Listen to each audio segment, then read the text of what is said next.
And we're live.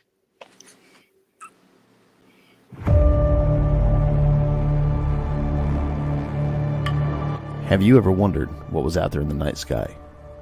Stared up at the stars in the hopes of seeing something out of the ordinary? Have you ever heard unexplainable noises coming from a vacant room, or watched a shadow cross the wall in front of you? Have you asked yourself if there's life after this one, or if you had life before? What about strange creatures that are mythical and elusive? Have you experienced deja vu, or felt a prompting to leave because you felt you were in danger? What if tomorrow you were on the fringe?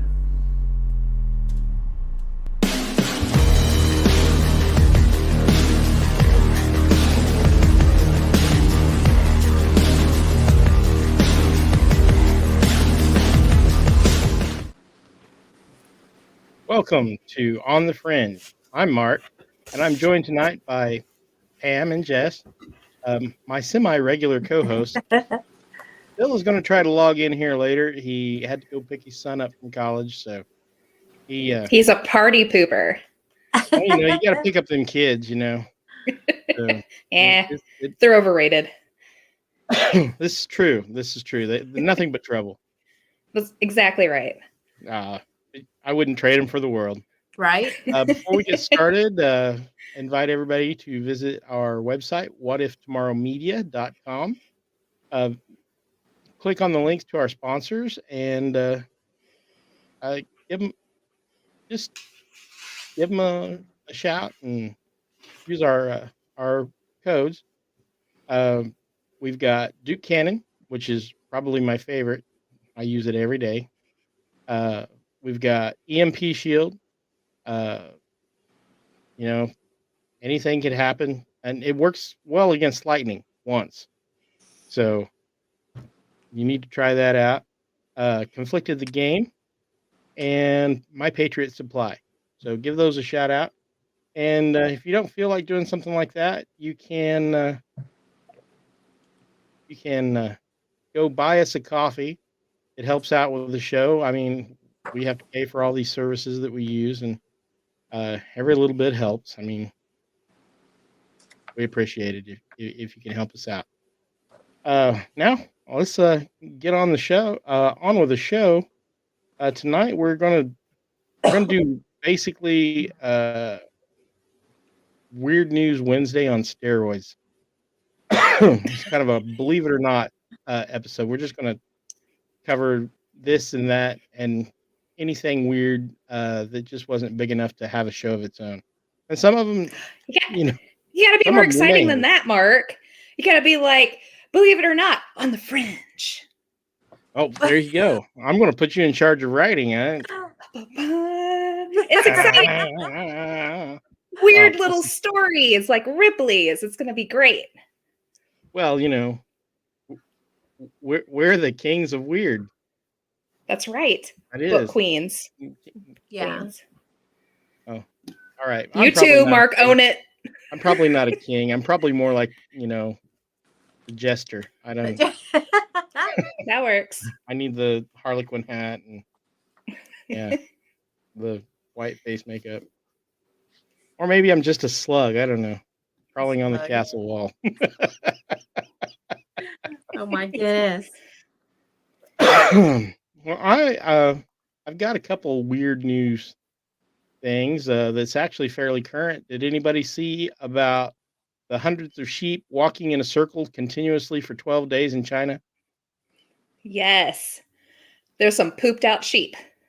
Yeah. Well, and we were talking about crop circles. Remember the sheep walking in the circle in the crop circle thing? Yes. So yeah. I don't know if that is a normal sheep behavior or if it's... Well, actually, Pam had some information on that. I can't remember the name of it wasn't like a disease. It was something they ate or something they got into. Yeah, it's like a bacteria that you could get from, it's like Listeria, list something. I can't remember the exact. Okay. They thought it might be that, but I think that got ruled out after you and I talked. I think I read something else where it got ruled out. Oh, that's crazy. So yeah, I'm not sure what happened, but once they get in that path, it's round and round they go. Where they stop, Nobody knows. they'll follow the leader, and somehow the leader made its way back to the tail end, and so they just kept going. Is that like sheep roulette? It's They something. they were probably eating bath salts or something. They've got zombie sheep disease or something. Yikes. Well, since they don't have canine teeth, they can't, Yeah. become brain eating zombies. So Yeah, have the to just sheep go the around in sheepdogs circles. will be fine. Yeah.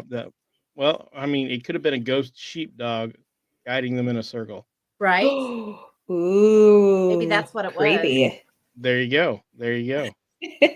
So, anything else recently that you guys have, or we just Jess has all kinds of fun stuff. I do. It's not recent news, but it's just I went with like peculiar, odd, amazing, crazy things that's happened in the 4 states area. In that our 4 works. states area. That'd be Arkansas, fun. Missouri, Kansas. Really heavy on Oklahoma because Oklahoma's the kookiest. So Well, I think the whole area is just kind of weird anyway. We're sitting here on the 38th parallel, mhm. 37. Yeah. Yeah, So- we're Yeah. like right on the UFO cryptid highway. for superhighway, sure. yeah. The UFO superhighway. My grandcat is here, and I put him in the bathroom, and he's like meowing. So if you hear him, sorry. But he was being a little turd. I was So trying I to had eat the put him camera. out. Huh? He was trying to eat the iPad, wasn't he? Yeah, he was. Yeah, he was after the iPad. So yep, nope. That's you're out. Yep. Bye. Tapped out. You're in the bathroom.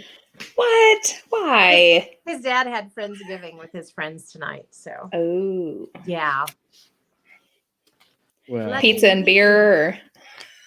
I think they're doing like ribs and stuff. So Ooh, well, fancy. hell, No. let's have them deliver here. I mean, No joke. Right. I'm good with that. I take delivery.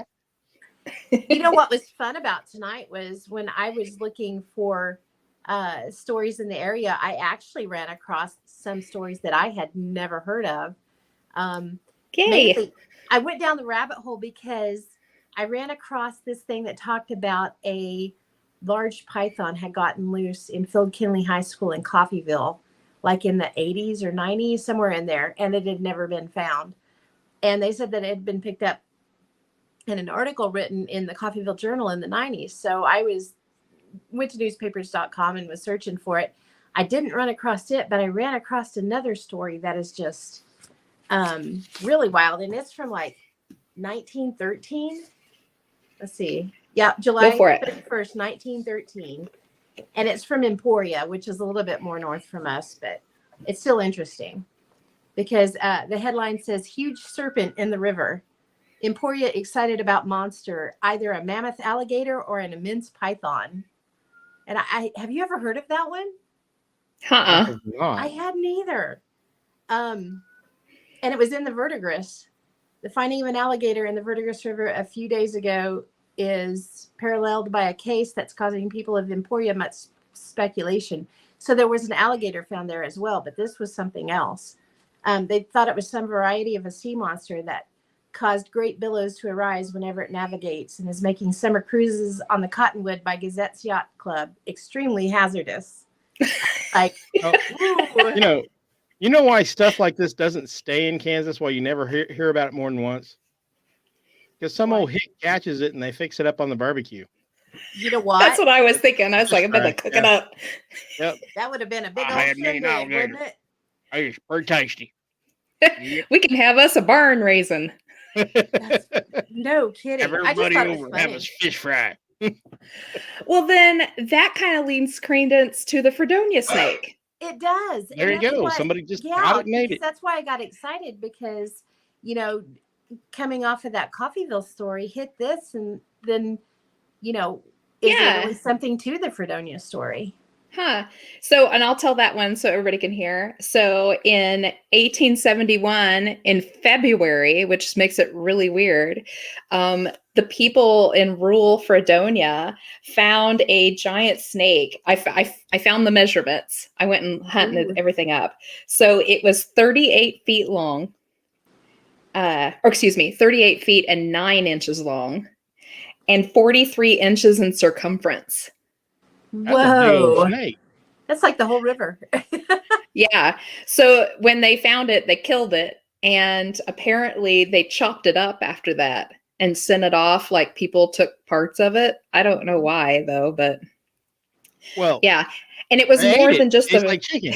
Sunday dinner. it wasn't yeah. It wasn't just in the Fredonia news. I guess it was also in a newspaper out of New York. They reported on it too.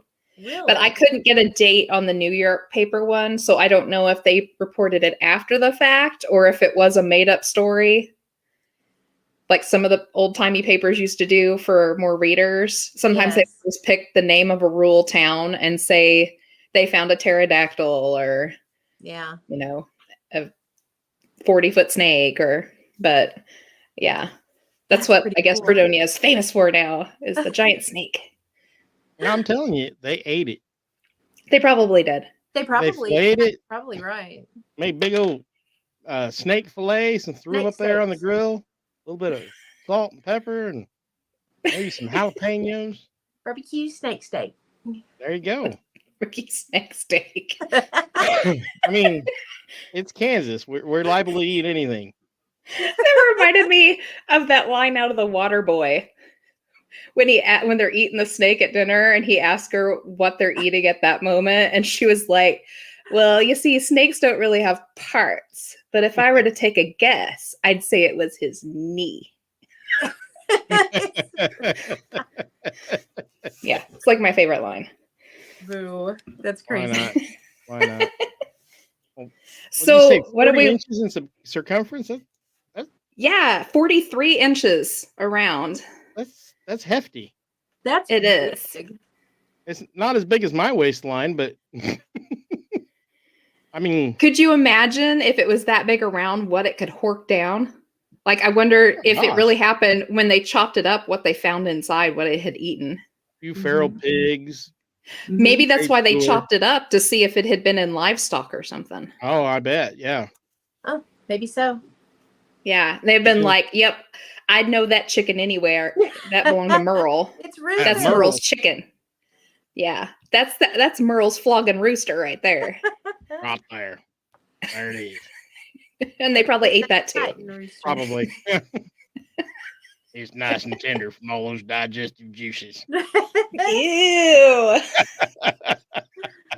Yeah. God, I gotta stop. So what are we going to talk about now?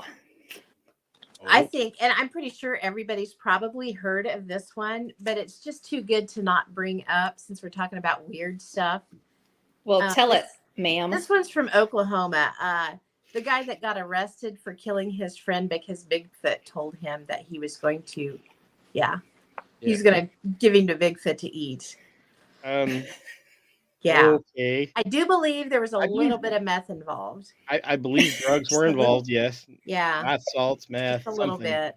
Yeah. But yeah, that was a guy named, what was his name? Larry Sanders. That was his name. And he reportedly killed his friend Jimmy Knighton on the South Canadian River because Jimmy threatened that he was going to call Bigfoot in to kill Larry. So he got him first.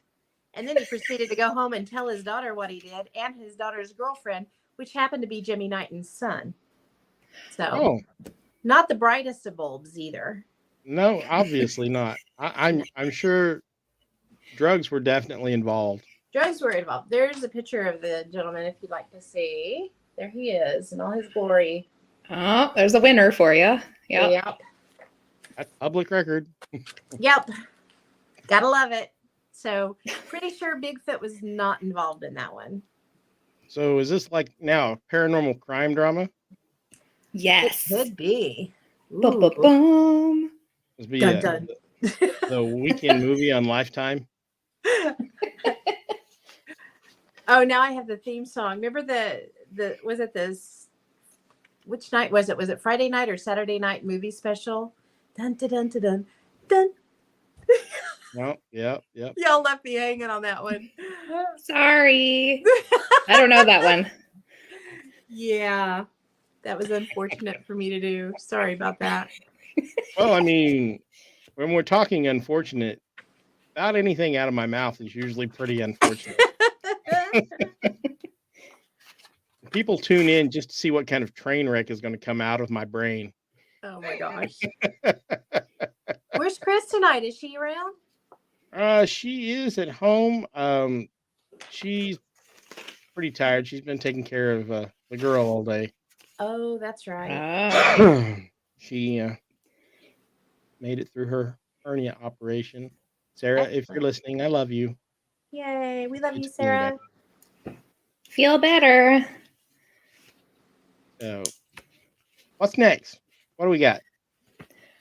Well, I found a report I'd never heard before. It's really short and sweet, but it's kind of hilarious. So apparently, in the summer of 1873, it rained toads for 5 area miles around Kansas City, Missouri. All right. Interesting. Oops, sorry. Wow, it was like an echo. It was. It was my phone. I was looking to see who was, if there's people or not. Yeah.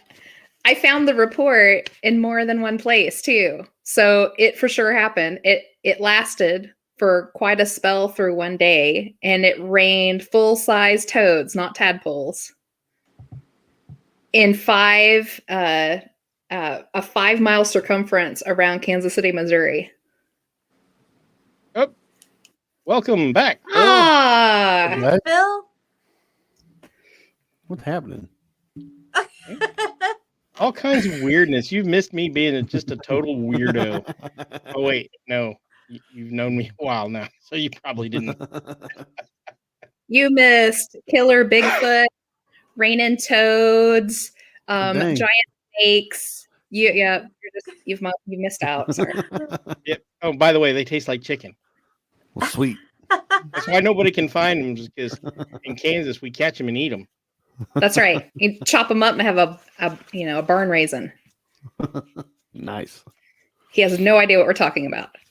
Nope. He doesn't. He's going to listen to this later, and he's going to go, "Oh my God, I can't believe I let him have the keys to the shop." Yeah. Oh no, you're good, man. I didn't get here on time. I was finishing up dinner, then my kiddo had a bloody nose, and then Oh, no. we had a delivery truck show up and leave the package out in the yard, and I'm like, What?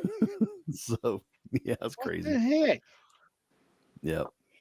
Oh, Anyway, don't let me interrupt. Keep going, man. I'll jump in whenever I can. All righty. Well, what should we do next? Do you want to do gas? Gas? Yeah, let's do Yeah. I'm gas. awfully excited. Don't everybody get so excited about it? So I mean, I was going to I'm talk always about. excited about gas. I was going to talk about near us, we have a lake called Copan Lake. It's a built-in reservoir that was put in the 70s. And I'm going to tell this story because you hear this story everywhere where there's a man-made lake.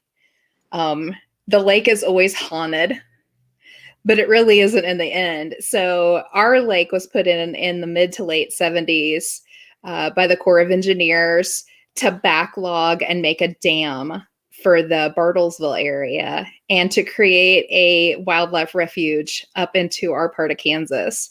And when they did this, they filled in a huge swath of land that had been previously lived on. There were a couple of small towns. In fact, one town that was originally Caney before they scooted it back over the Kansas line because it was accidentally built on Oklahoma Indian Reservation area on accident. All of that sat down in there. And yeah, they uprooted all those people that lived in there and built the dam and backfilled that all in with water. And pretty soon, fishermen and other people around the lake area were reporting that the lake was haunted, that there were these ghostly figures floating over the lakes at night. And one night, one man was pushed out of his boat by one of these ghosts and ran into town to report it. Not that long later, another gentleman almost got pushed out of his boat. It just missed him.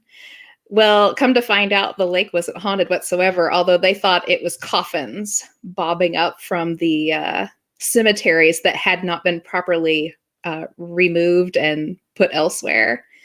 The story was that they said that they did it, but really didn't. They just moved the headstones. It was actually gas from the wells that had not been properly capped off, or they didn't know about, and was, not very far underground, and all of that gas and air built up and made its way through. And unfortunately, anything with the least little bit of gas in it will have a glowing effect at night when it pops up through the water. So the one gentleman who got uprooted, it was literally just a gas bubble had floated up at the right time to capsize his boat. Huh. Yeah. Improperly And it happens capped anywhere. oil wells in Oklahoma. I You bet would he have had some thunk brown it, water. huh? For those of you who aren't from this area, there is an ad that runs on every Oklahoma radio station on a regular basis. If you know of an uncapped well in Oklahoma, call blah, blah, blah, and we'll come out and take care of it.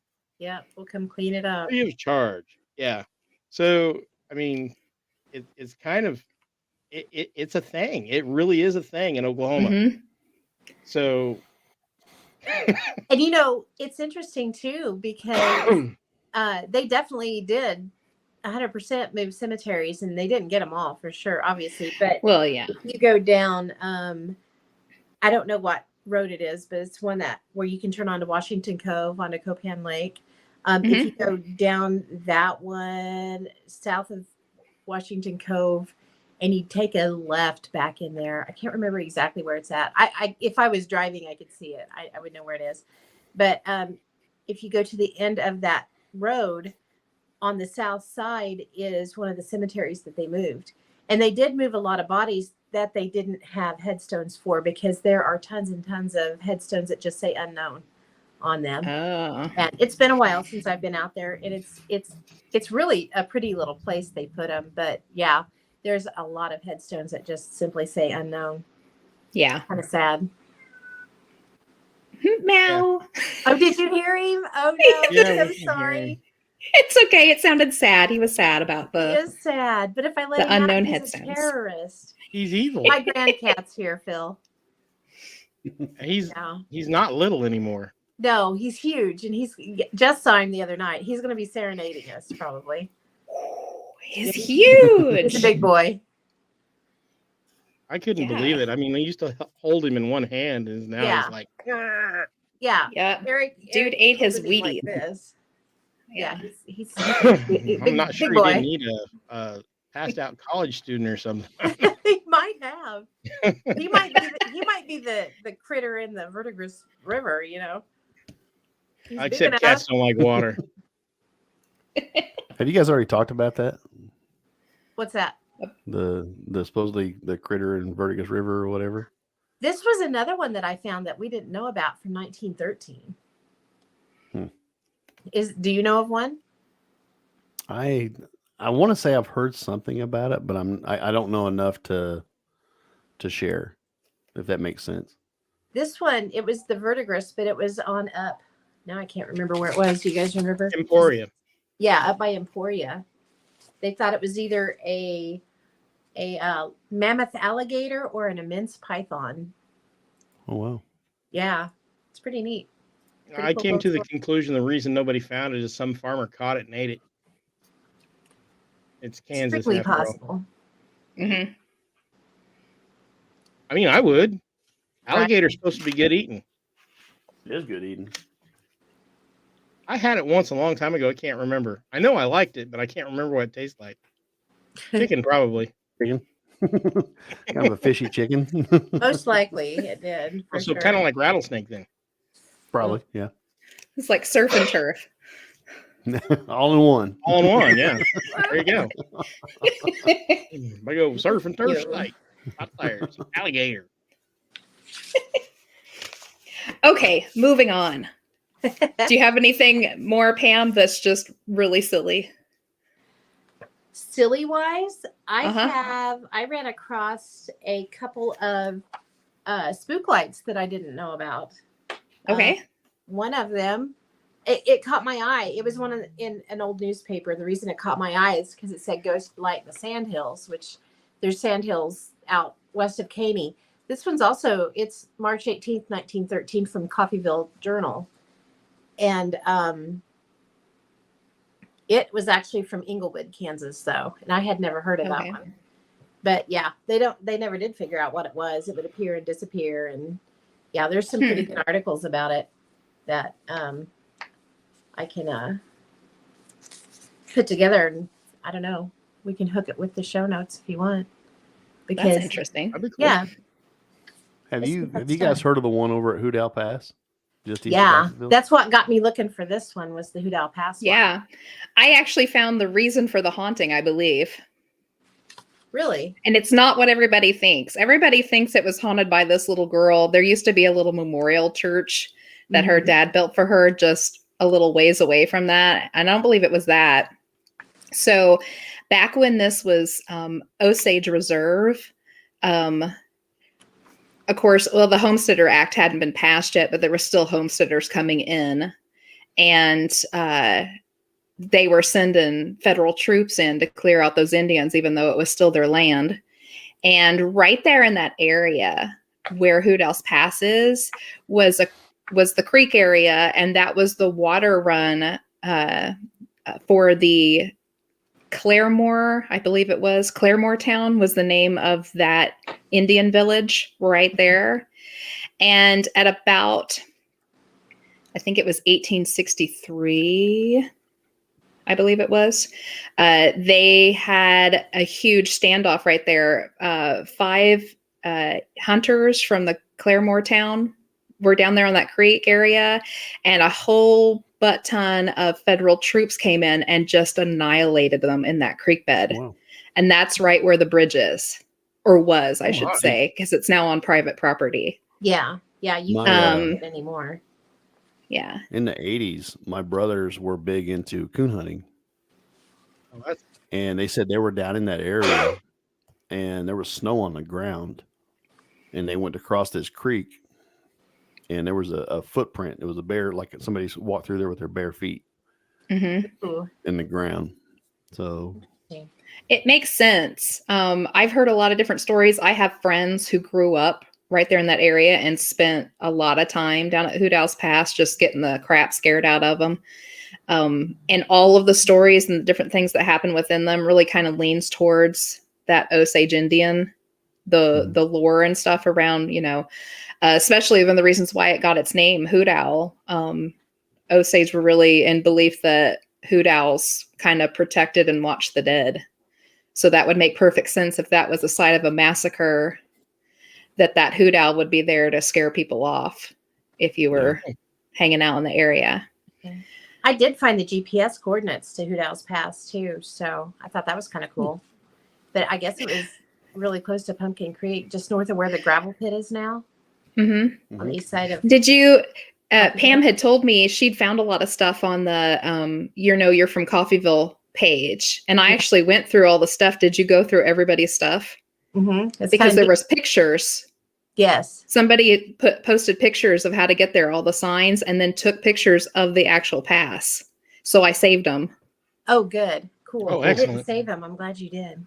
Yeah. Now it's just kind of an overgrown road with hay bales lined up on the side of it, actually, because it's now pasture land. But it was just really interesting to finally get to see it. So there was some fun I hope stuff. I get to see it one day.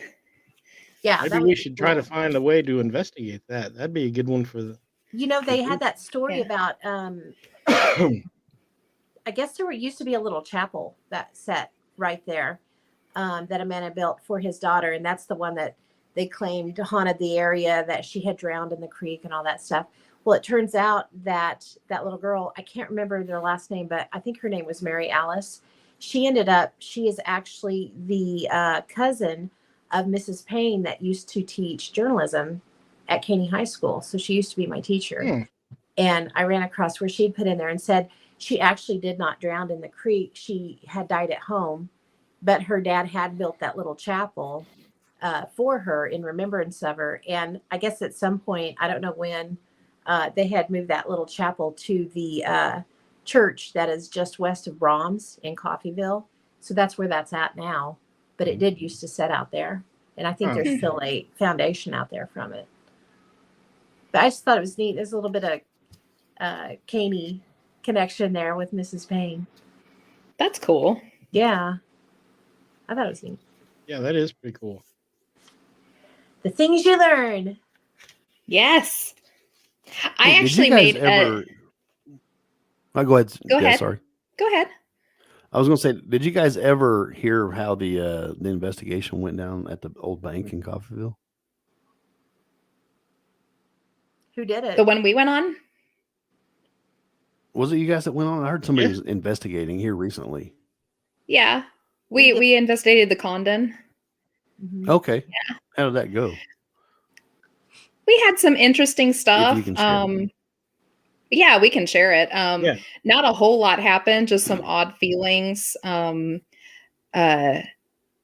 think we probably would have been better suited to have investigated outside, which we would have done, but the bars were kind of very busy that night, and there was a lot of people walking that area, especially Death Alley. So we had a lot of bleed through of people talking, and there's no way we could have investigated outside. There was just too many people. We do want to go back though, because you just because you don't catch something there doesn't mean that there's not activity there. It just means that there was an activity at that specific point in time that we were there. Yeah. We really need to go back sometime after last call and everybody's gone home. Right? Yeah, that would probably be a good idea. Night or something when there's not a lot going on. Yeah. Yeah. That would also be good. It was really a fantastic location though. Yeah, it was. I for one would like to go back soon. Yeah.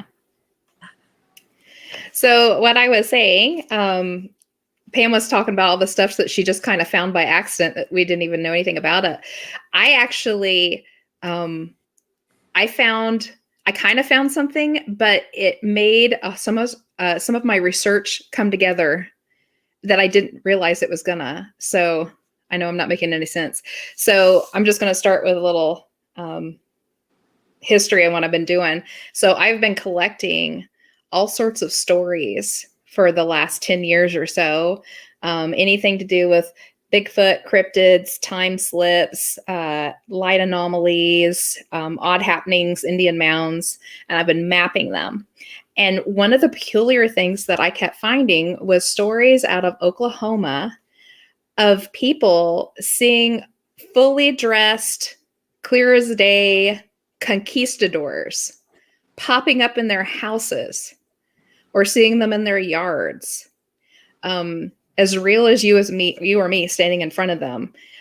So I've actually listed them as time slips rather than ghosts, because ghosts don't pop in that way. And they're only usually there for a moment before they're out again. And I had just kind of put this off to the side.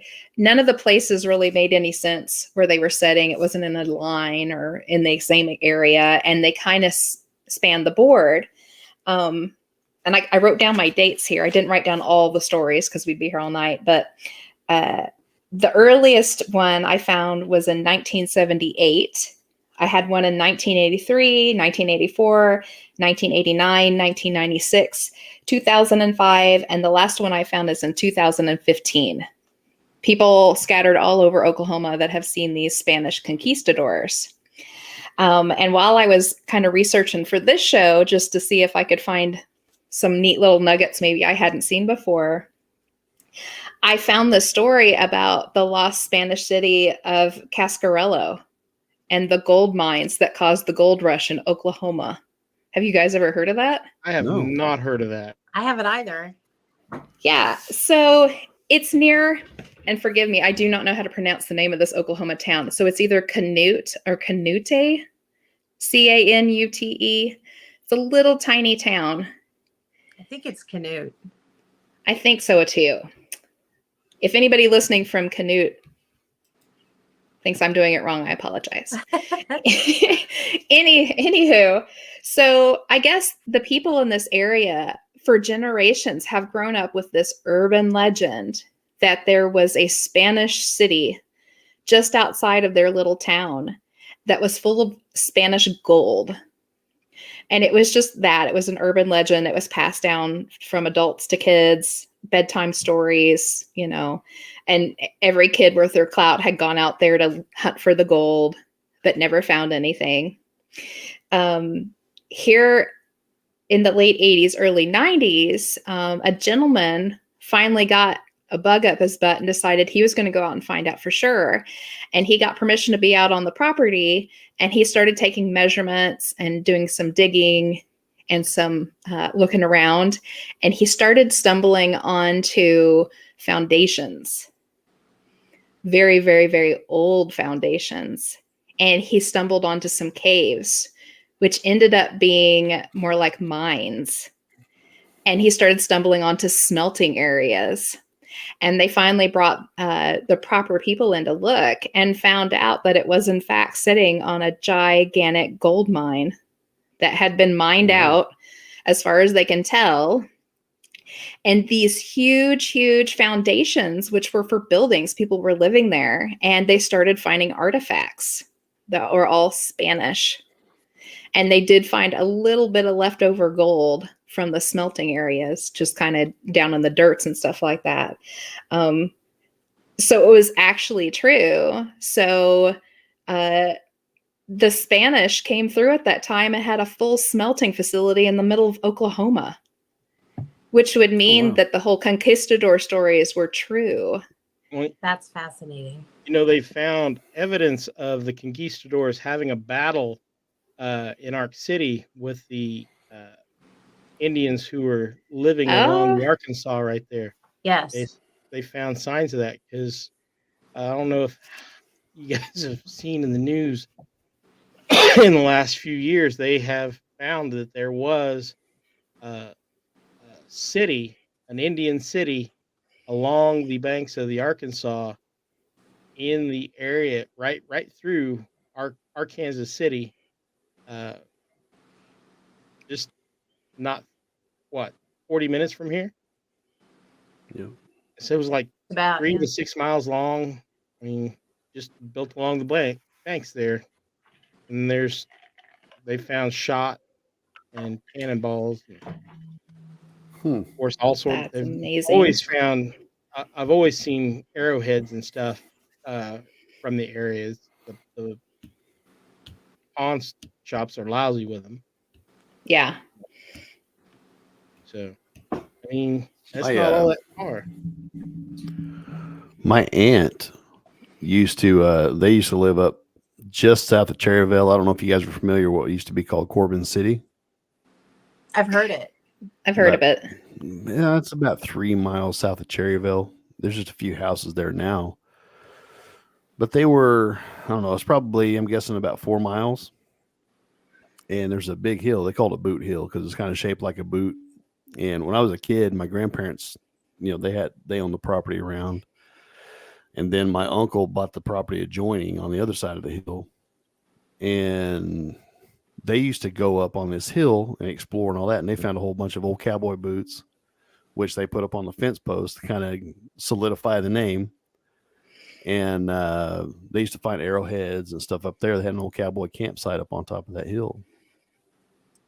So it's kind of cool. Yeah, that is cool. Chris says one of the local guys here finds tons of arrowheads along the Arkansas there in Ark City. So. Yeah, you can find tons of them around here. The really old road that's not there anymore, that reroutes you from the road that takes you west out of town out into the Sandhills and routed you over to the Copan Lake Road. It's not there anymore. It's where one of the original monster bridges were. Okay. We used to go out there arrowhead hunting all the time, up in the banks that would slope up away from the road. Tons of arrowheads. Wow. This whole What's area up, is lousy with them. One of my dad's friends, he had he graduated with him in high school, and he had a farm just east of Caney. And when they would plow that farm up, they would let us come out there and dig. And I remember, I was little, but I remember going out there with my dad and finding arrowheads all the time.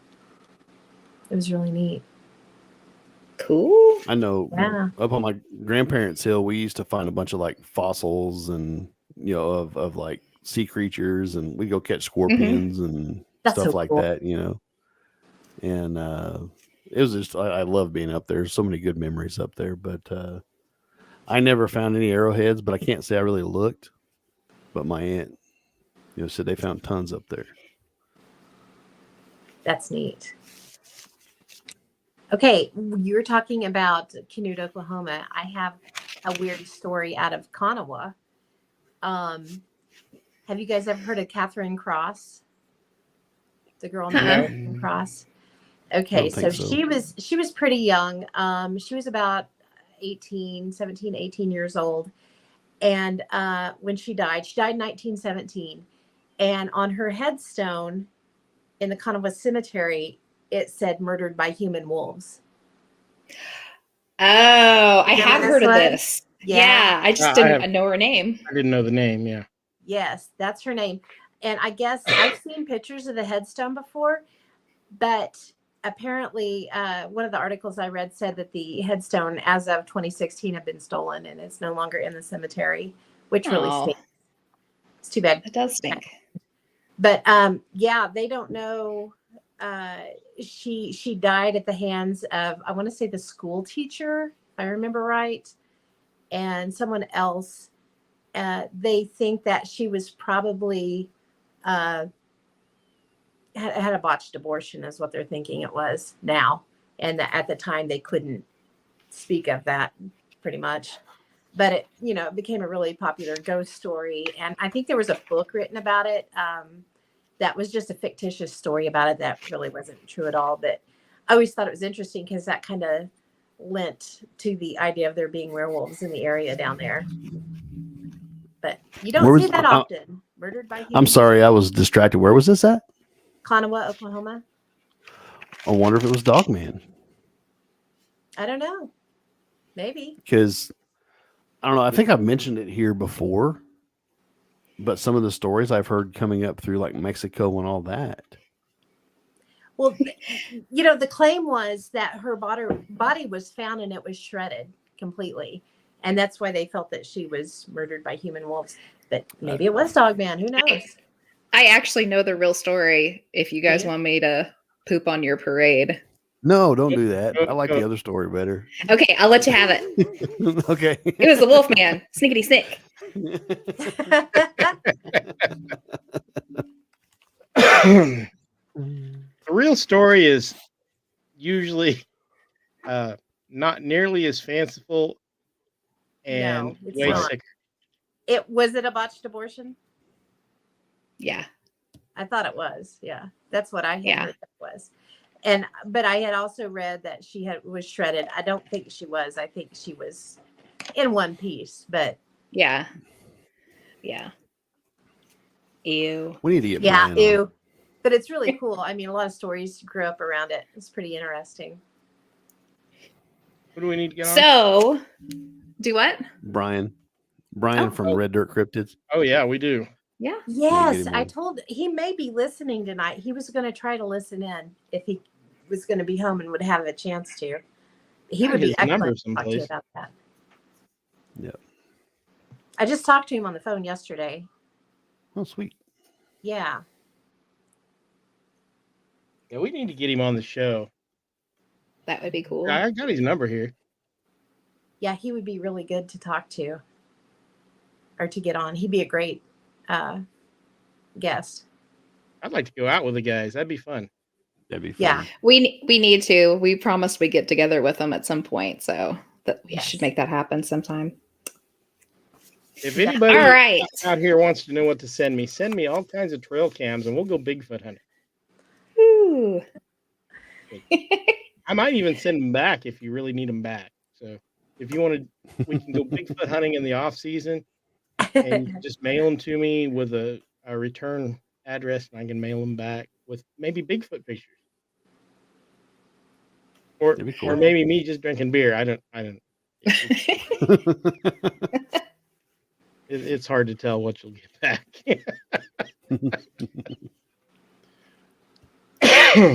Okay. All right. So, do you guys want to do some out of place artifacts? Ooh, those are always fun.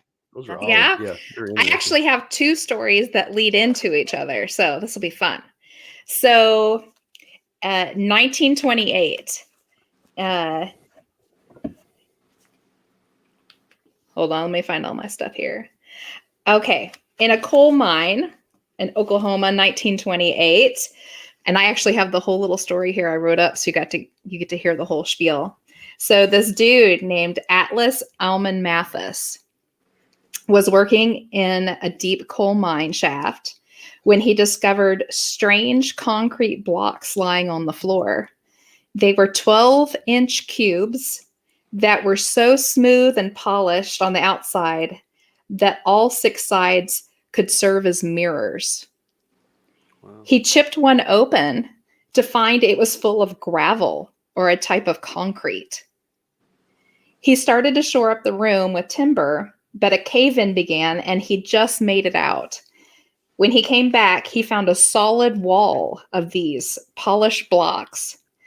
Another wall made of the same blocks was also found the same day down a different shaft.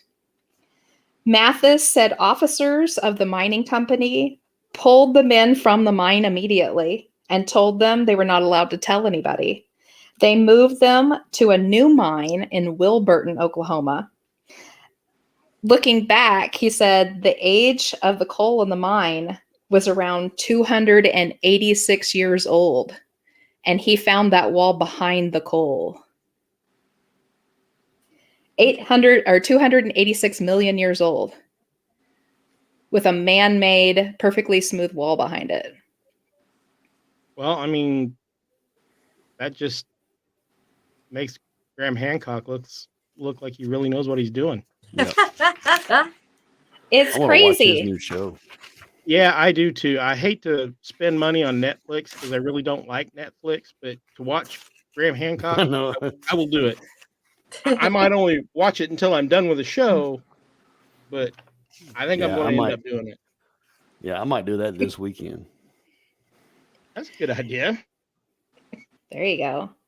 So this coal mine that they sent the guys to from the previous mine, that next year they had something else happen with that mine. So a gentleman who actually lived a couple towns away from this town was shoveling coal in his basement into his furnace.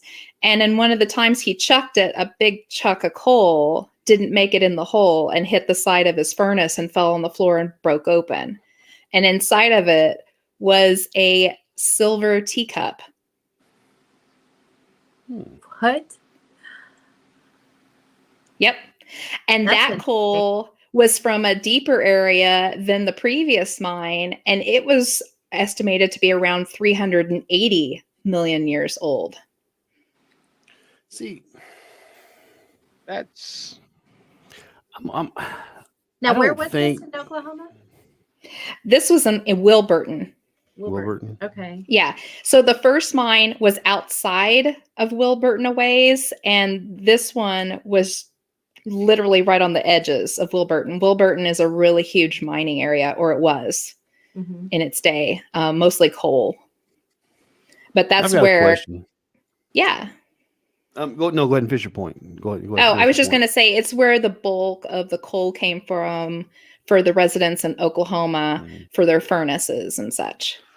Now, Interesting. okay, with all the strip mining that we had over here in southeast East Kansas, West Mineral around Pittsburgh and all that, have you guys heard any more or anything over there like that from over that direction? I haven't, but that doesn't mean it didn't happen. Yeah. I personally haven't, but I haven't looked for the stories like that either. Yeah. that might be a good subject for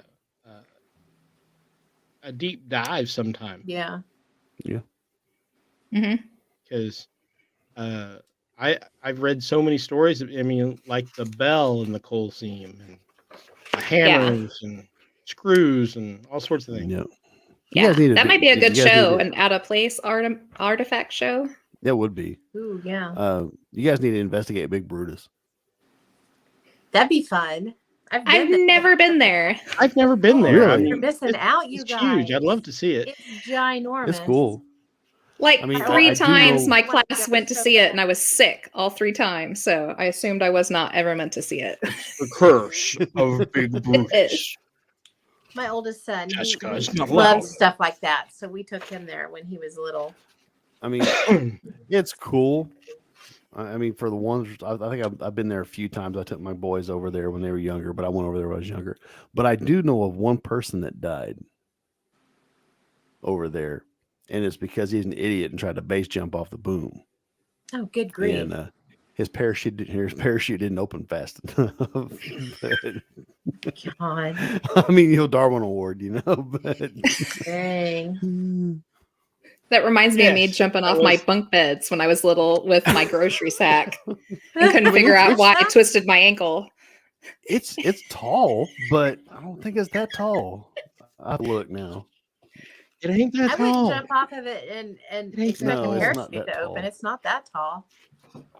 It's big, but it's not that big. Thank you, babe.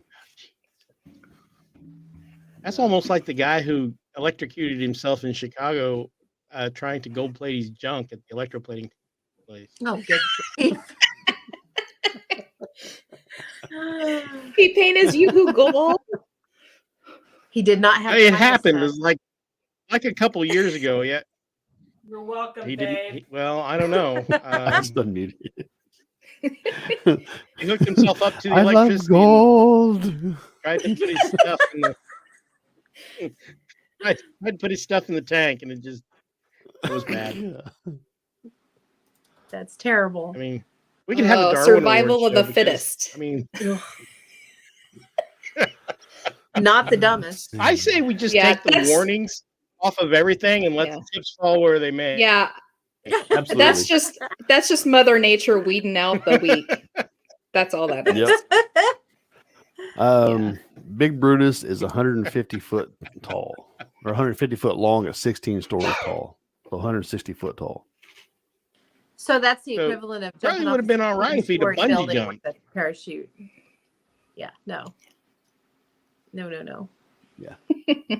Bad idea. If he'd been bungee jumping, he probably would have been okay. Probably. He probably but, wouldn't have had a. I mean, with He the probably would have had a Bungee Depends on 2 how bungee long the bungee was. That's what I was going to say, Jess. It was probably too long. I mean, so measure that he was going to go closely. no matter what. Yeah, I mean, obviously, if he wasn't smart enough not to base jump off of it, I don't give him credit that the bungee cord would be Or he would have short jumped enough. and not attached it to anything. What's Right. up, Oh Sonny? my Right. goodness. Yeah.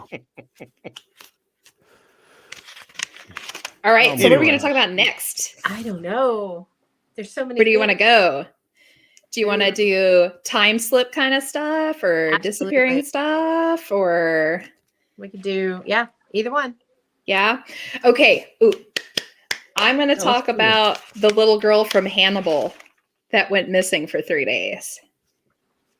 So this happened in 1951. It was a completely covered story in the newspapers all the way around Hannibal. So this little girl and her sister were in this rural part of Hannibal, and they were outside in the yard playing like any other little girls would do.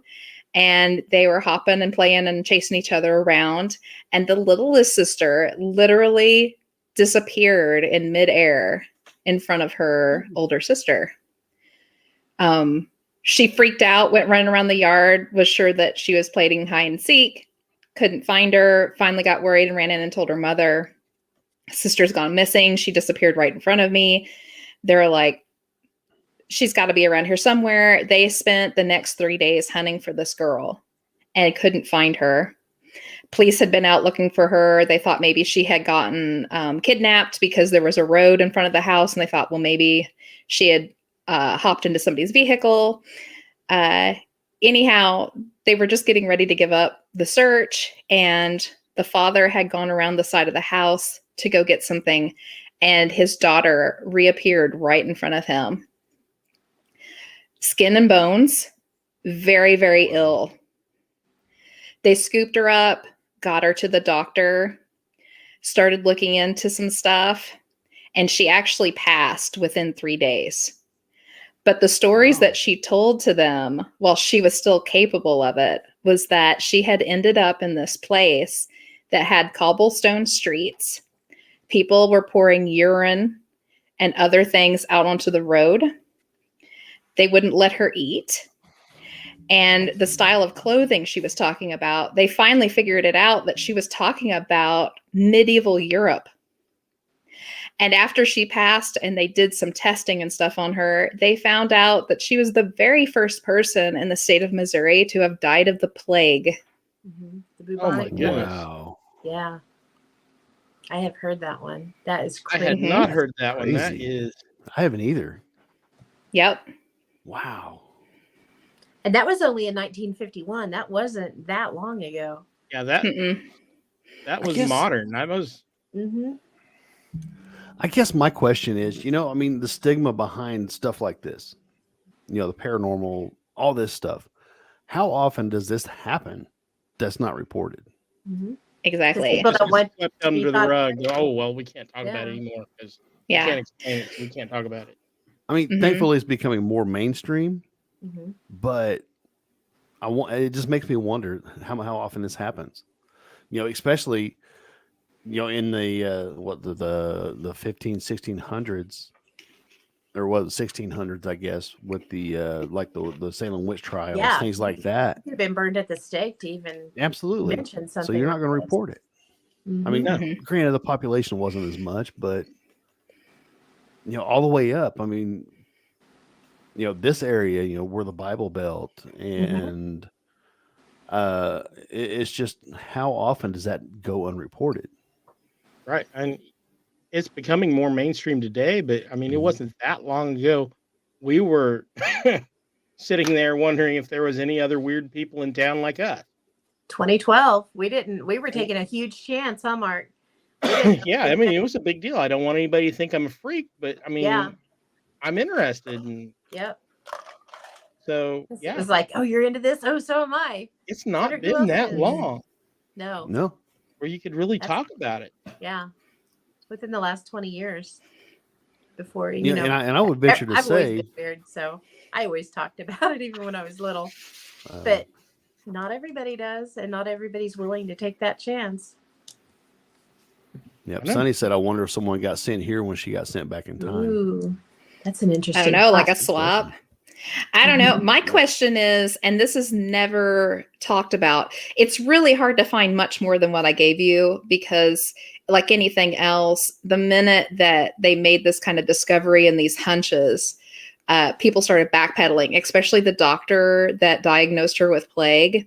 He ended up saying later on, years down the road, that he was sure it was probably something close to the plague, but that it was probably just something new that she had caught and that she obviously had just been out in the woods and was prone to exposure, which Even though didn't make disappeared sense. and reappeared right in He front of just Yeah. wanted to get his Eyewitnesses. name unassociated Mhm. with the event because Exactly. what he was doing. he didn't want to ruin his reputation. Yeah. But the crazy thing is, so when you think about it, when she came back, when she popped back in front of her father, she was extremely gaunt and she was already very, very ill. Now, You don't with get any that way other all the thing, time. now, so how long? I mean, in our time, she was gone for 3 days, but in her time, how long was she there? Had to have been weeks at least. At least. At least. That poor little I guess, girl. Yeah, I guess another question that pops to mind for that is, did the father or anybody that was near her catch the plague? It may not have been as bad, because of Yeah. the immunity or whatever, but Well, now the plague wasn't so catchable human to human. It airborne, was, but it was more of an illness you didn't quite die. I mean, they did back then because they didn't have medical like we do now. Well, what's the incubation time? Oh, I have no idea on the plague, but I can't imagine that it's just a day or two. The plague came more. Tell me if I'm wrong. Somebody jump in and tell me. But the bubonic plague is mostly carried by rats and things, Mhm. isn't it? And when it gets into your food supply or Please. It's actually the fleas. fleas. whatever. It's the fleas Oh, on the right, rats. that's it, isn't it? Yes. Yeah. That's It is how- catchable person to person, but it's a lot less. It's not the exact same thing. than as being bit by the fleas. So I just always thought that one was an interesting one. It is. Incubation It's period fascinating. is 2 You know to what I 8 think is days. fascinating about it is it's one thing to be teleported to another dimension, another time, whatever. How did she come back Yeah. to that exact time? What there had to be some kind of tie there, you know, Portal, to bring her portal or back. something. Yeah. Yeah. I believe she did come back at the exact same place she left. Mm-hmm. So how? So that had to have been a portal there. I don't know. Maybe the timing was just right. I don't know. I don't know how any of that works. Rubber band effect. Yeah. Speaking of that, I have another one, and this one's out of Kansas. You know, it's hard to find Let's do Kansas it. stories, so this one's good. And this one is 1958, so not that much longer after this one occurred. So we've got something happening in the 50s here. So I'm going to read this one verbatim. So this is Topeka, Kansas, 1958. There was an arts and crafts festival going on a July weekend. There were visitors from all over the country taking part in the event. There were planes from World War II there for people to see what had won the war for the Allies just 13 years previously. When an P-51 Mustang landed at the dirt strip adjacent to the festival, no one thought anything unusual. But what happened next was anything but ordinary. The pilot came out of the plane demanding to know where he was. Many thought he was suffering from vertigo or some form of amnesia. He refused to get medical help and asked how to get back to his squadron. When asked where he was attached, he stated he was attached to a squadron in Great Britain. The pilot would not give more information because he said the people there were some kind of great Nazi hoax meant to delude me. Some men rushed him because they now thought he was out of his mind. He escaped, got back to his plane, which he apparently had left running, and took off. Local airports did not ever pick up on him entering airspace or leaving it. Over 200 people bore witness to this event, which lasted less than 5 minutes. That is weird. That's Yeah. crazy. But that's not the only story that I've heard. And I know I've seen an episode of The Twilight Zone along with the same storyline. But I've heard that happen a few times. Mm-hmm.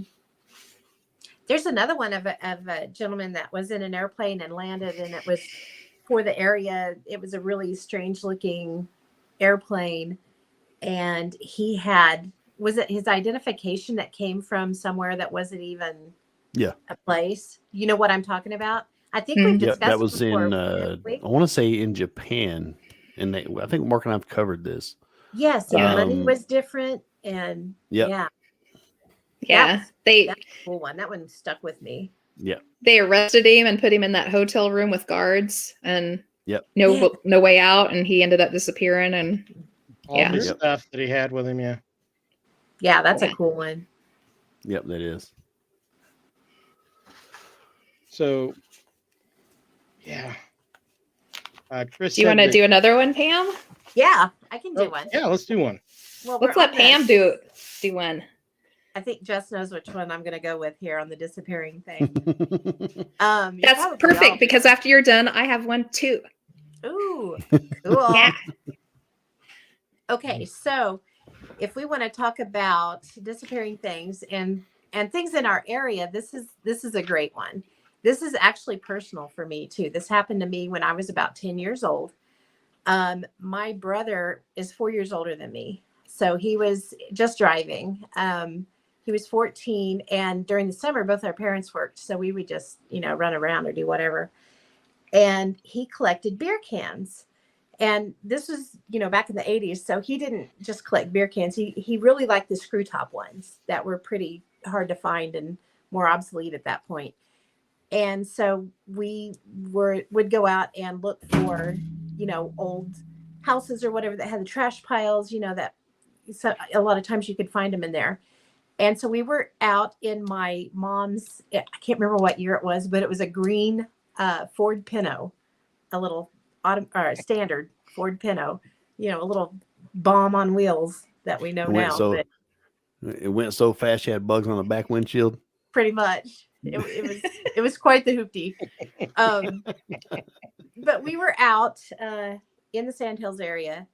And we were just driving down the road, and my brother's like, hey, there's an old house and an old barn over there. Why don't we, go over there and look? So we did. Turned off this side road and get down to it.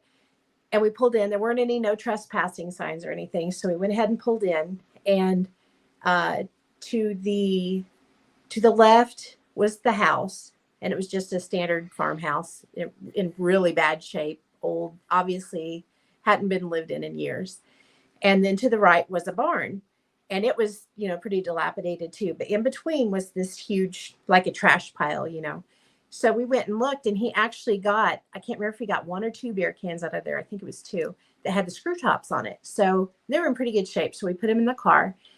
And he's like, why don't we look around a little bit? So we make our way to the barn, and we go in. And I can remember on the south wall, there was like bridles that were kind of rotted that were still hanging up there.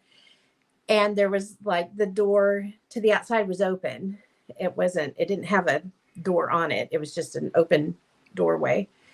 So we step out there, or he steps out there, and he looks, and he's like, okay, we need to get out of here. And I was like, why? And he was like, look. And I did. And like in a half circle outside of that doorway were these tiny little skulls, and they were painted different colors. And I was kind of like, yeah, we need to leave. This isn't good, So we start walking back through the barn, and we heard footsteps up in the loft. And so we were like, okay, it's time to Scooby-Doo it out of here, So we took off running, jumped in the car, and he peeled out, and we get to the road. And instead of turning back to the east, the way we came in, he goes west. And it was, I don't know how far down. It was probably 1/4 of a mile to half a mile. The road just ends. We're like, oh man, now we got to turn around and go back by this place again. So we did. We turned around, and, we're driving by, and we obviously were looking. We can't see anybody out there. But what we did notice was the fence didn't break. It was completely over the drive. So we were like, okay, that's strange. So we did, got brave and backed up and looked, and you could see our tire tracks where we went in, but it wasn't a gate. It wasn't like, a part of the fence where you could pick it up and move it, like just a rudimentary gate, because you can tell, they aren't taught across. This was taught across. So we were like, okay, that's the weirdest thing ever. Well, we get home, and we tell, our parents, because we're pretty spooked, and they pretty much blew us off.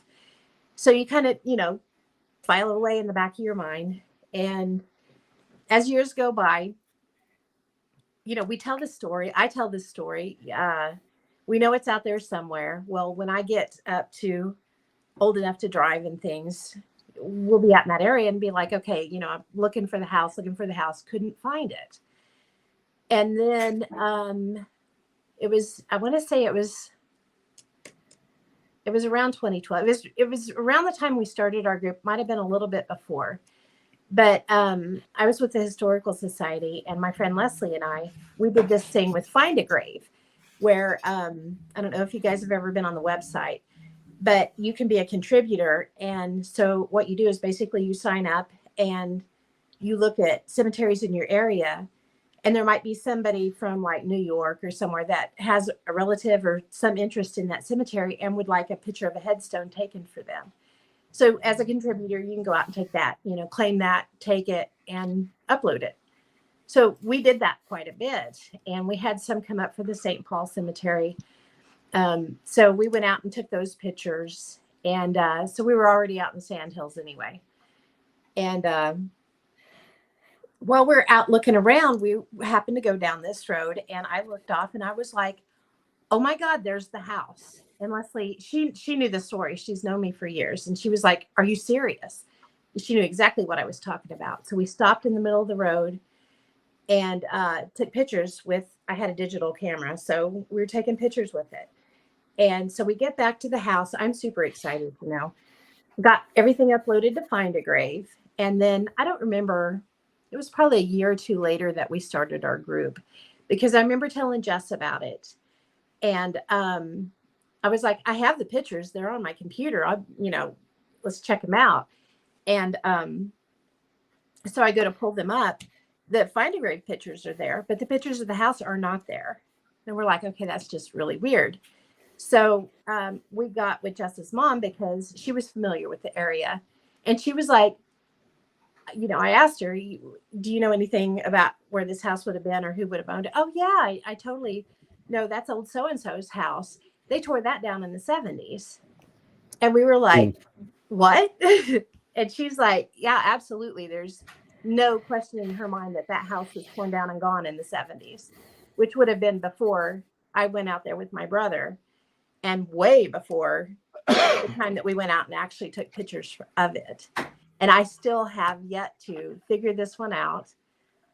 We look for it all the time. In fact, as a group, we have found the foundations of the place on Google Earth.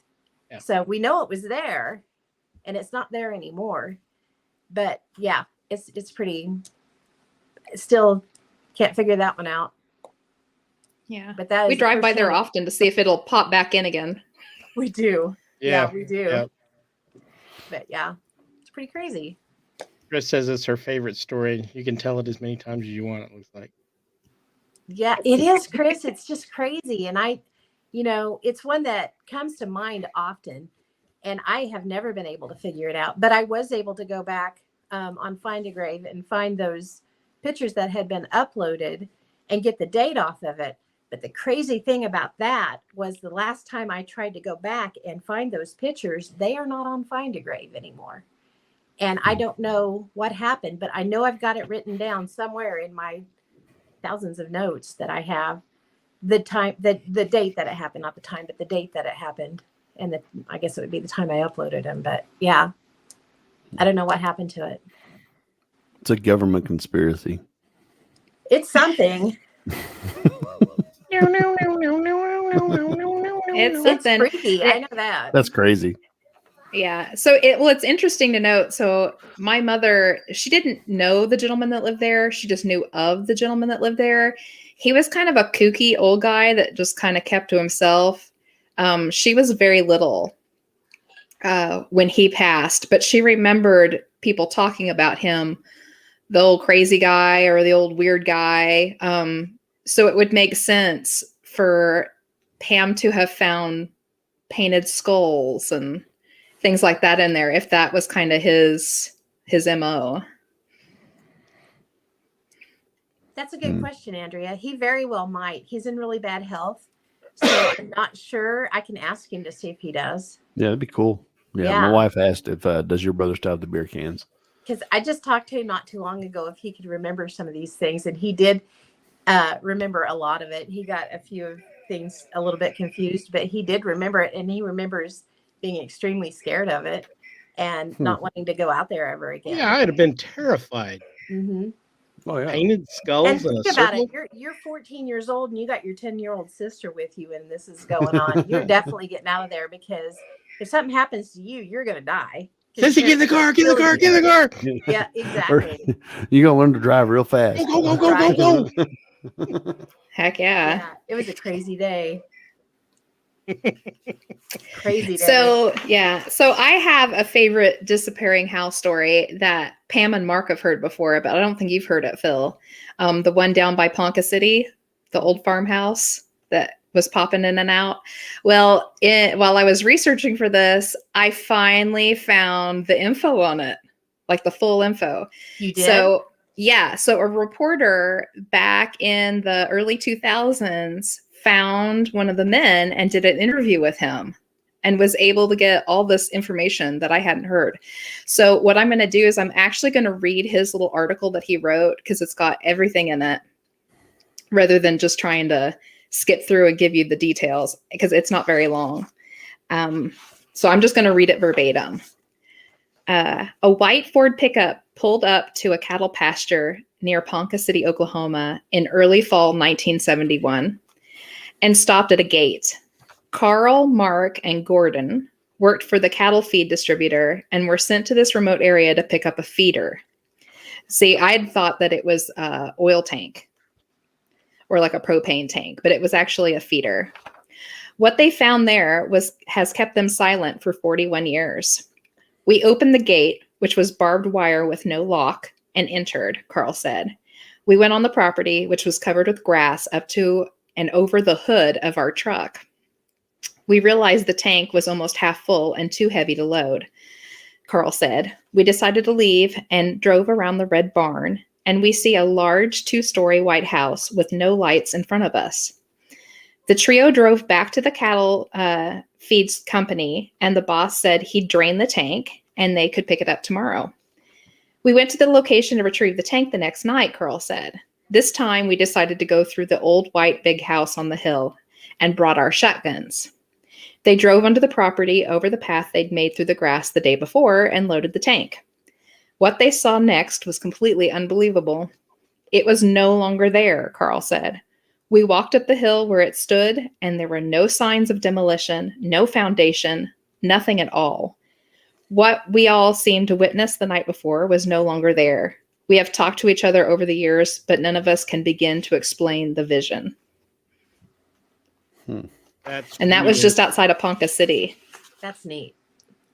That sounds like a dimensional slip. It does. I think it's interesting because there's proof that they had been there. They went through their own tiger tracks. Yeah, they followed their own path. Mm-hmm. And then all of a sudden the house and the barn both? Or just Yeah, everything was gone. The only thing that was left there was the feeder they were picking up. That's crazy. It is crazy. Yeah. So moving on to crazy disappearing things. I think I was going to talk about the big cabin lions. Oh, that's a good one. Oh, yeah. Yeah.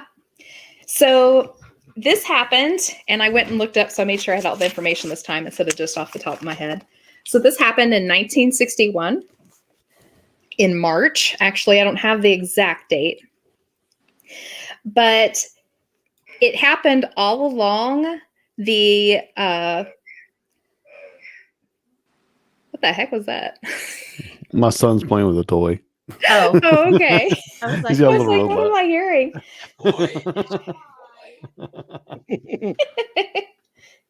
So this happened all down the Will Rogers Turnpike in Oklahoma, all the way from Veneta down to Big Cabin. And it actually started in Big Cabin and went up. So actually it started in Veneta, excuse me, the other way around. The residents at the Oklahoma State Hospital were going about their business when they realized that an entire pride of lions was running across the front yard. It was witnessed by all the doctors, the nurses, and many of the patients through all the big, huge front windows. If you remember what those old hospitals used to look like, they had those huge floor-to-ceiling windows to let in lots of natural light. Well, they all stood there and watched this pride of lions go across the lawn and disappear on the other side. And this in itself is odd.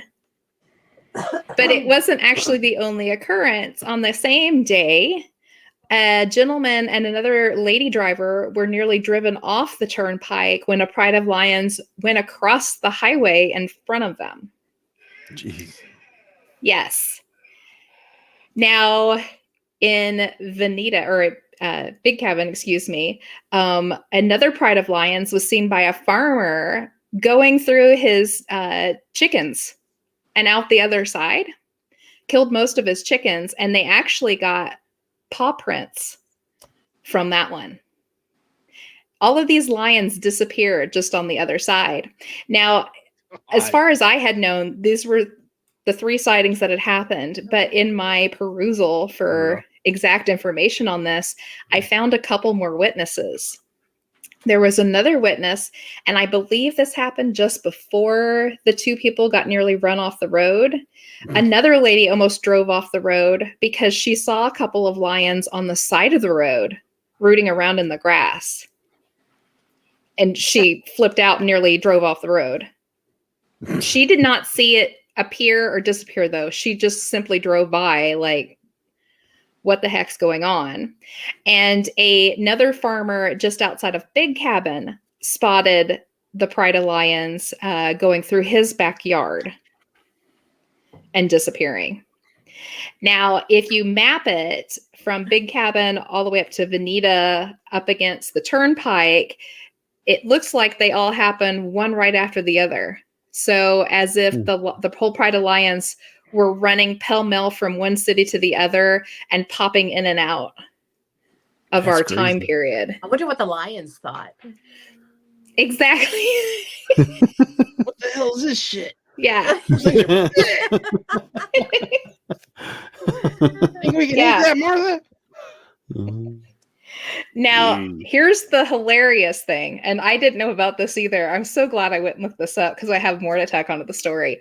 A week later, people were so scared that these lions were running loose, and there was all sorts of stories going around, like, supposedly a circus train had tipped over, blah, blah, blah. You've heard all of that. But they were sure that this Pride of Lions was running around wild, and kids weren't allowed to go outside without their parents, and farmers wouldn't go out without a shotgun loaded on them.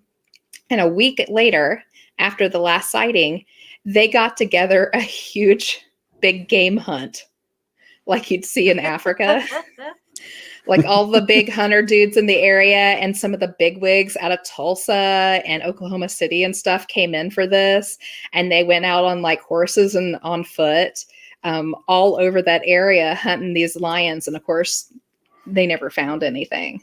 Wow. But I just imagine That's like crazy. that morning when they were all getting together and they were going to go shoot them some lions. But Isn't that nuts? That's And there's crazy. too many When did you say this was? Not. oh, it happened in 1961 in March. Wow. There were too many eyewitnesses that were not related that, Yeah. that were able to corroborate it. It just blows my mind. Yeah, it's crazy And think stuff. about the poor people that were in the asylum. American We're lions. having a hard time anyway. What the hell? American lions went extinct Ugh. about approximately 10,000 years ago. Yeah. I mean, I know I've heard that jaguars, we used to be in their range, from South America all the way up through here. They were there, but they were hunted out in the early 1900s. Huh. But lions and jaguars are obviously different. Yeah, aside these from were that, but these were African lions, they said, with the full manes with that brown in them. right. Did Yeah. they say they're African, or did the people yell, "Hey, look, it's a freaking lion"?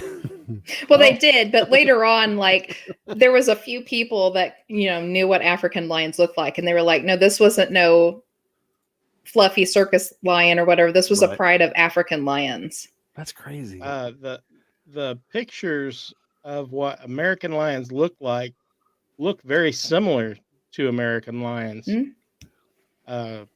So they could say it was a time slip. They could easily have been mistaken for African lions. So maybe they did belong here, but a long time ago, maybe. I mean, that's what pops into my head. I was just looking at the pictures. They look an awful lot like African lions. That's wild. So That is crazy. I don't know how to compare in size or something. Yeah, but I mean, there was a town, I can't remember the name of it. It's a ghost town now, but it was shut down because of all the lead in the ground. Pitcher? Here, Pitcher? Yeah, Yeah. that's up in that area, Yeah. right? Benita, Big Cat, and all that. It's quite a bit up. It's up Is up it? near us, actually. It's up above Pitcher's- Miami. Yeah. Oh, okay. Pictures. Yeah. Kind of north. I was kind of wonder. Do you guys have any information? Maybe, I don't know, of the correlation between lead. I mean, I know like quartz and I don't remember, but other like stones and stuff have an effect on the supernatural or the paranormal. Isn't some lead show up in quartz veins? Some lead. I have no idea. Silica does. Isn't galena a type of lead ore? It usually shows up with crystals. I have no idea. You're talking to the wrong chick. I'm thinking it does. Let me Google that real quick. That area all through Pitcher, Galena, and all of that was actually shown to have been hit by a meteorite. And I think I had told Jess this. The guy that was doing all the research on this, I wanted to talk to him. And when this is one of those stories that you should do it while you can, I went to look him up to talk to him, and he had passed away just a couple of months before I was able to talk to him. Yeah. Lead does occur in quartz, as well as gold. Now that you say that, And galena is actually a lead ore with quartz in it. Now that you say that, between galena and pitcher, about the meteorite, I wonder if there's a commonality in these places where stuff like this happens. Maybe. Where meteorites hit. It's a good question. I mean, because really, if you think about it, that's kind of a trauma. Mm-hmm. Yeah. I mean, a lot of energy is transferred from kinetic energy. That's what they're mining out of the ground, is what the meteorite left there. So I don't know. It would be a lot of trauma. I'll have to find that info on that guy again, because I can't remember if he wrote a book or if he just had a website on it. It's been a while since I looked at it. But yeah, he had some fascinating stuff on it.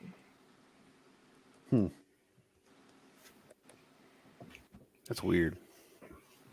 Lions. I've never heard that.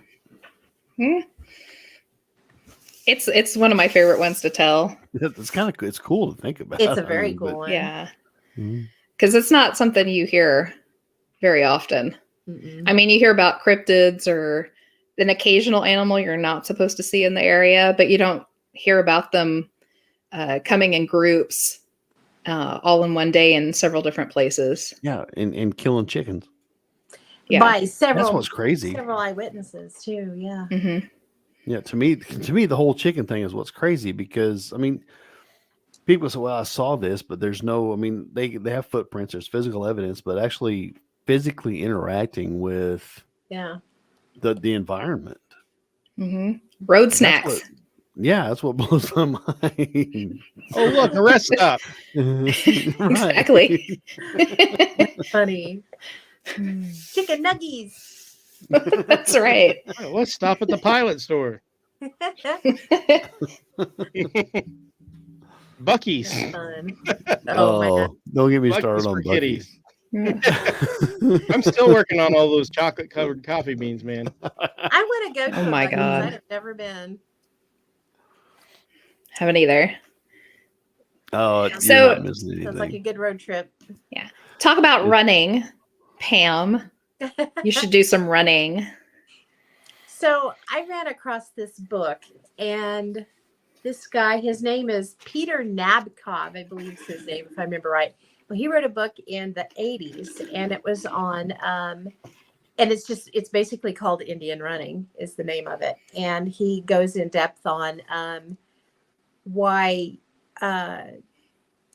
races were so important to specific tribes, and there's still races done in the Southwest, especially like the Hopi, the Navajo, some of the other tribes, and how they use running in different ways. But the fascinating part that I found in the book was when he talked about how a lot of them use running as a way to basically move into a different realm. One of the things that was noticed, almost picked up on immediately, especially by the white man, because it wasn't something that happened in our culture, was the fact that they could start running at one point and be at they use them to run messages a lot of times. They would start at one point and they would end up at a fort like 3 or 4 hours before they should have been able to physically be there. And what he found was a lot of them would get to a point to where they had basically meditated and moved into a different realm, and they would run in a parallel dimension. That would be a much shorter route, much faster route to get there, and make up all this time. And they could do it both ways. And it was just so fascinating to me that this could happen. And we were looking, I think it was, Jess, was it a book that you had that you were looking through? Because I was kind of excited about the subject. I was telling her about it. And she ran across a little blurb in a book that talked about a man that was he meditating, or was he just sitting in the hills, the mountains? Mm-hmm. And just out of the blue, he watched an Indian run by him where there with no, he just appeared and then disappeared again, kind of like Yeah. the lions did. Just And his feet weren't even touching the ground. He Mhm. said he went by like a smooth. a whole fluid motion just going by. Yeah. It's like they're able to jump into a fast track to get to where they need to go, taking shortcuts in and out of. Maybe that's where the lions came from. Maybe so. Maybe they could do that too. I just thought it was fascinating how they could do that, though, and they still do it. If I'm not mistaken, the Indian runners is what you're talking about. Mm-hmm. Isn't there reports or stories of you see the tracks and then they get farther and farther apart until they disappear? Yeah. Yes. Okay. Yeah, that's it exactly. Mm-hmm.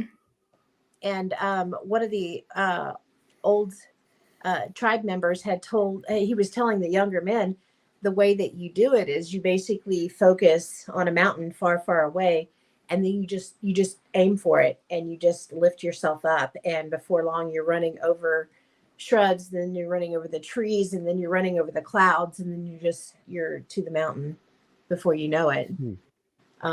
They use different ways. There was a lot of sympathetic magic that came up around it. And they felt like if you, especially when it involved Kachinas with the Hopi Indians, if you would outrun the Kachina, then the Kachina would make sure that you had enough rain to grow your crops. But if you couldn't outrun them, then you were going to have a drought, and it became a very, almost a survival. If we can do this, then we're going to survive another year. So it became extremely important. And they also, running goes back so far with Native Americans, because, they didn't always use horses. They didn't always do these things. A lot of times they ran down their prey, to eat, to feed your family. You had to Didn't the run down. horses come over with the Europeans? Mm-hmm. Yeah, they weren't here. So before that, they ran everywhere. And they learned a kind of shortcut. They learned a kind of sign language. Smoke signals was one way, but there was other ways that they learned to let people know what was coming or what was going on. And a lot of this, the way they got the messages was through whatever dimensional way that they did it. And I keep saying dimensional. They didn't call it that, but that is so what it sounds like to me. That's just where my mind goes. Mm-hmm. Yeah, it Fascinating has to be. stuff. And I'm still digging stuff out on it. Yeah, I will continue to research that one because that one's fascinating to me. Wasn't it the Hopi? The Hopi Indian runners. I mean, that's what was clicking on my head. I think I've heard is the Indian runner from the Hopi. Mm-hmm. And the Hopi they're so spiritual. Mm-hmm. The whole Hopi prophecy and all of that. That they're not the like, only ones, but they were a big part of the runners. Right. Navajo was another big group. Yeah, I was going to say the Navajo one. I'd found an interesting tidbit that I'd shared with Pam. And still to this day, a lot of the tribes will do this that are still pretty deep in their old ways. What they do is when the boys in the tribes reach a certain age, where with another tribe, they would send them out for their like vision quest. These Navajo tribes send them out with a leader, and they put them out in these big open spaces in the pitch black. And they literally tell them, run now, run hard, run as fast as you can. And they pick the runners out because the kids who will literally run willy-nilly straight, they don't, because when you're in the dark, you never know what's in front of you and you'll hesitate. The boys who don't hesitate become their runners because they don't have to have that vision. They have a different vision that they can use to do this running with. Yeah. So run around obstacles without in pitch dark. Yeah, and they still do this in the tribes that are still very into their old ways. They still have these Indian runners. And there was a lady here close to town that we had gone out and done an investigation on their property. And she told a story about she was laying on her couch one day and an Indian walked through her room full dress and looked at her, acknowledged her, waved at her, and just kept right on walking. And she was like, I just kind of waved back and, and then he was gone. And then I was like, what just happened? Yeah, I remember that. You remember that? Yeah. That was cool. I remember that night. She was telling us about that. We're going like, yes. It was very cool. Yeah, he was just stopped by, say hi, or yeah, just. I wonder why he saw. Well, obviously he saw her laying on the couch. I wonder what he thought, though. Hey, lady, nice seeing you. I'm got business elsewhere. See you later. Yeah, I'd like the aliens to stop by and say hi like that. No, that'd be wild. Like, yo, fat boy. Yeah. How's it going, man? I do. I appreciate with that, and I know there's a lot more information out there, and I will continue to look up. And I agree, Phil. The Hopi tribe is a fascinating tribe. They are. And I want to look more into that too, because after you talked about the Hopi prophecy, after we did crop circles, it seems to be popping up a lot in some of the things. I don't know if I'm just noticing it or it's just like, hey, you need to look more into this. Could One be or the both. other. It's uncanny. Mhm. The prophecy, and I mean, I haven't done a deep dive on it. I've kind of skimmed the surface, but it's uncanny the stuff that they prophesied over about. I have found a whole bunch on it, and I haven't had a chance to go through it yet. I've just been putting it in a file, so that's on my list, my to-do list. So I might share that with you if you're interested. I'm definitely okay. I mean, prophecy has always fascinated me. It doesn't matter what belief system. We've done a few episodes on prophecy and all that, but it's amazing how in the past, and again, like I said, it doesn't matter what belief system you have, Or even if it had a belief system. right? Or seemingly how accurate some of these prophecies are. I'm not here to spout one belief or another, but if you put them together, if you look at the different prophecies and look and see what's happening now, the argument could obviously be made, well, these people made this at that time because they were going through this. And could it be a correlation? Could it be a similarity of what was happening then and now? Because we all know history repeats itself. History does repeat itself. But I just find it fascinating. It is. It is. And it makes me want to go down 15 other rabbit holes before I can. I know it. Oh yeah. I mean, like I said, what I'm trying to do. We should have called this show Through the Rabbit Hole or Down the Rabbit Hole or something. That's close enough. I mean, that's what we do. Yep. Good stuff. Are rabbit holes like wormholes? Do they open up in different worlds and different parts? They seem to in our case. They do in my head. So rabbit holes, the terrestrial version of black holes and wormholes. Inquiring minds want to know, Phil. I mean, I have a million notebooks that say so. I'm serious. If you all ever want to take a look at one of my notebooks, like I've seen her notebooks. So I've got here, I'll show you. So they're all tabbed, right? But none of the subjects have anything to do with one another except for one or two little points that will cross over and cause me to start a new section, right? So it's a total mess. It's her. I hope I don't ever become famous and my family one day wants to catalog my work, because it'll never happen. They're going to be like, screw this and our crazy ancestor and her that's rambling. We're going to find on her own yarn deal. She's going to have yarn and she's going to trip and fall and she'll get wrapped up in her yarn by a find her hang. Yep. Help me, I'm stuck. That's right. It's It's like a terrible. giant spider web of yarn. I've got to say something. I'm proud of my little girl. She wanted to watch Ghostbusters for the first time tonight. So Oh, Awesome. rock on. so Cool. she asked, "Can we Who you watch the gonna original call? Ghostbusters?" I'm like, That's Yeah. fun. Yes, we can. so Yay. Oh, speaking of ghosts, let's move to Yeah. ghosts. yeah, let's go for So it.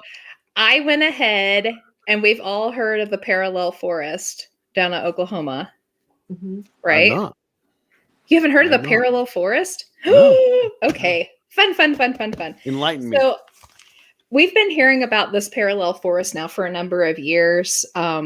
We'd heard that it was a place where people were going in and committing suicide and blah, blah, blah. And there were so many stories around it. And I finally decided, since I was hunting up all this other stuff, I'd go ahead and dig into it a little bit. And I actually found some really interesting things about this place. Oh, they've moved to Scooby-Doo. Yeah, they moved to Scooby Doo. There is nothing wrong with Scooby-Doo. Nope. Rut-row Good raggy. stuff. Okay, so the parallel forest is just outside of Lawton, Oklahoma. It's actually northwest of Lawton. It was put in by the federal government in 1912. It was an experiment. It's only 16 acres, so it's not huge, but they decided they wanted to try to figure out a way to build proper windbreaks to stop dirt erosion from happening. And they picked this place outside of Lawton, and they did the stupidest thing I've ever heard of in my life. They built 16 acres square, 20,000 redwood trees, all exactly 6 feet from each other, like down dead to the nail. Right? So wherever you walk inside this forest, there is a straight line of trees pointing in some direction from you. That's how precise it is. Wow. It actually causes a little bit of woo-hoo Yeah. when you're in there for too long. Very disorienting. Vertigo and stuff. Yeah. Yeah. It's disorienting. If you turn more than twice, you won't know which way you're pointing anymore, because the thing with redwood is it's actually a redwood pine. The thing is that they grow fairly skinny at the bottom, and then they put their canopy out. So there's a really low, thick ceiling right above your head. So you've got this here and these going as far as the eye can see. So what's happened here is it has become supposedly haunted. There was lots of stories about people walking in there and hanging themselves or committing suicide, but I couldn't ever actually find a verified one. So we're going to let that go, because there's so much other stuff that has been, I can't say verified, but many stories urban about. legend. Yeah. But there has been a wolf man spotted in this place. Weird noises, strange lights. And at the back of this 16-acre area, still within it, is this man-made circle stone altar, is what they call it. Now, I took a look at it. There's lots of pictures of it. And I have a feeling it's probably something left over from a mill. But it doesn't change the fact that it's being used today still as some sort of an altar. You can see how it's being used. And it's really creepy. I went ahead and watched some YouTube videos where people had walked through it live on video camera. And there have been Satanists and all sorts of other nasty in this place, marking symbols into all the trees. There's stuff nailed to them. And you can tell around this pit area that they have just used it thoroughly. And but it's nutty. If you get a chance, you should watch some of those YouTube videos. Although there is one really fun one where a bunch of boys go out and they get scared crapless, and it ends up being an elk. Well, That's awesome. it can be pretty scary. Ooh. That is weird. Yeah. Yeah. I mean, 16 acres isn't that much. No, but No. It's But really I can not, see where you 'cause get disorientated. Yeah. yeah. You could go in a circle real easily Hmm. Mhm. if you weren't careful. Yeah. I thought, but I was really excited to finally kind of look into it. Like I said, I couldn't find any verification on deaths inside, but there were a lot of stories explaining what was really a half man, half wolf, chasing them through or on the outskirts of it. And that makes sense because there is a wolfman type creature around the Lawton area. So if a lot of people are going out here at night, I could see how maybe that might pop up. Well, it'd be a good place Couple to of times. hide. You know, it's Mhm. kind of flat out there. Yeah. I just think I can't imagine why they decided to plant the trees that way. I mean, I can understand up to a point when you're building a windbreak line, but why is 16 acres solid and why so precise on the planning? I mean, they had even talked about, and they abandoned it very quickly once the trees got to mid growth, because that's when they really put their canopies up. And it was really hard for the workers they sent in who were supposed to be, taking information and, measurements and blah, blah, blah. They were getting lost inside of it. Could you imagine what that looked like? Brand new growth. Wow. There wouldn't have been any other spare trees growing in there yet. It would have just been solid trees. Somebody who is really anal retentive set that up. I don't know. But It's like it was so discombobulating for them. They couldn't even bear to be in there for very long. I can't imagine like it would cause monks headaches. planned And Now, this is on Tumblr. I kind of did a quick look on the Lawton Wolfman. It says Uh-huh. description: in the early winters of the 1970s, residents around Lawton, Oklahoma, reported seeing a werewolf-like creature, claiming it chased cars, stalked people, and sprang out of the bushes to scare people. One person even claimed to have seen it perched on an apartment railing 17 foot off the ground. teenagers. That's not- I mean, chasing cars. I mean, If I was a teenager, yeah, that's exactly what I'd do. yeah. The thing they're calling the I had a altar, wolf that's pretty suit. interesting looking. yeah. I'm sorry, Pam. What did you say? There's I googled it too to look at it, and the altar that they're talking about, Oh, it's interesting. If you go to Can you the share Oklahoma it? State, I'm looking at it on my phone. Oh, What on my phone? You want me to show my phone? I don't know Sure. if you can see it. Oops. oh, wow. No, that does kind of look like a Mhm. millstone or something. It does. Yeah. I'd seen a mention, someone had said that they thought there had been an old mill back there because there's a fairly deep creek that runs right through there that might have been bigger at one point, and they thought that might have been one of the old stones from it. They said there's still some foundations down in there. Regardless, some of the other pictures in the video that I saw of it, you can tell that there's been people down there doing stuff they shouldn't have been doing. Yeah.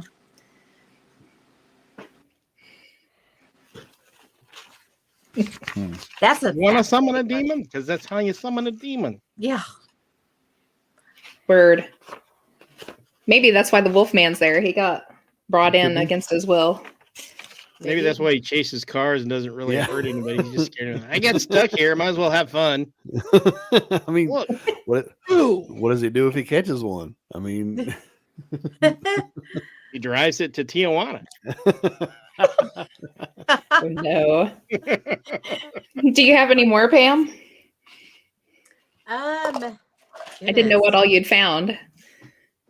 There's some. I think I've hit the main ones that I had. Do you have some more? Okay. I have a few more that we could do. Yeah, absolutely.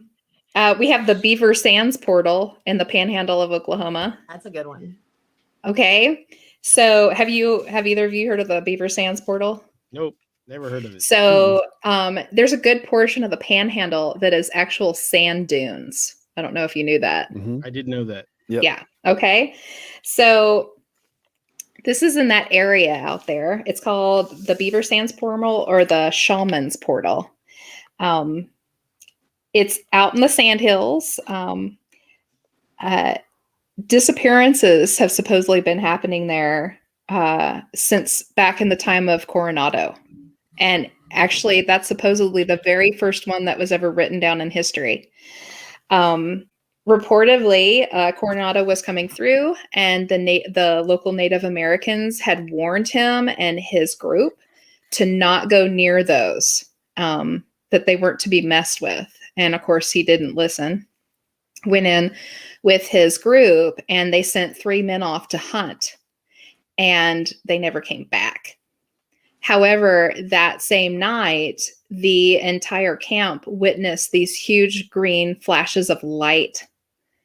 They thought was really odd. They sent crews out to go and hunt for these men. They didn't find them, and they ended up having to leave the area without them.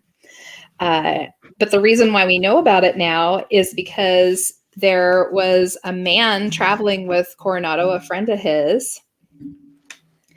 Let me see if I can say his name. Fray Juan de Padilla. And I'm saying that very poorly, but that was his name. He was traveling with Coronado, and he wrote about it in his journal. He wrote that the devil took the men in a green lightning bolt, is how he put it. So moving on through the years, there's other disappearances within the dunes. People love to go out that way and would not come back, always with a green flash of light accompanied at some point during their disappearance at night. Another one that was written about was Nancy Wright. She was a young woman.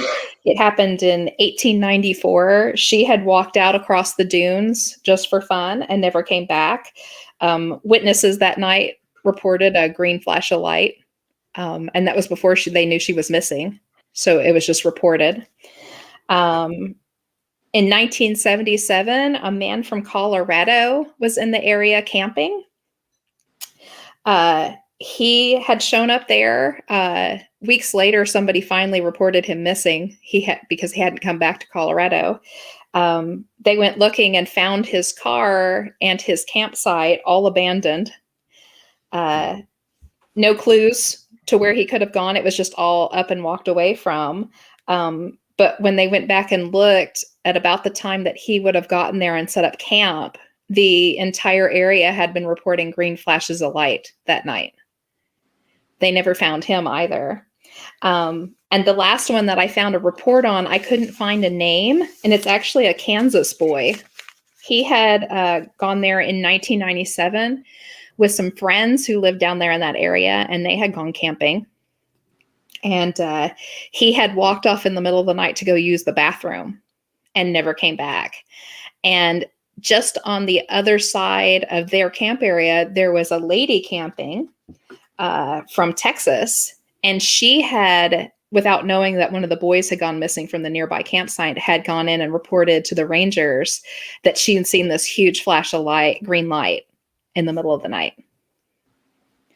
Now, that happened in 1997. It was so near to our time, I decided to go and see if I couldn't figure out who it was. And I couldn't find a name. I did, however, find one report that had talked about 7 boys from Kansas had gone missing in 1997. And it didn't name them all. It was sticking with these 3 particular boys that they were trying to hunt for. One was out of Wichita, one was out of Kansas City. But it was mentioned in the listing that there was one boy who went missing while out of state. He didn't show up missing from his own home in Kansas. So I'm assuming that might be him. Yeah, that might be him, if it's correct.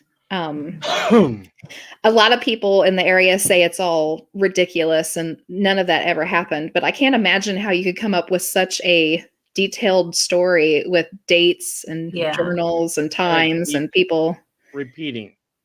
Mm-hmm. Yeah. That does really sound like a portal. Yeah.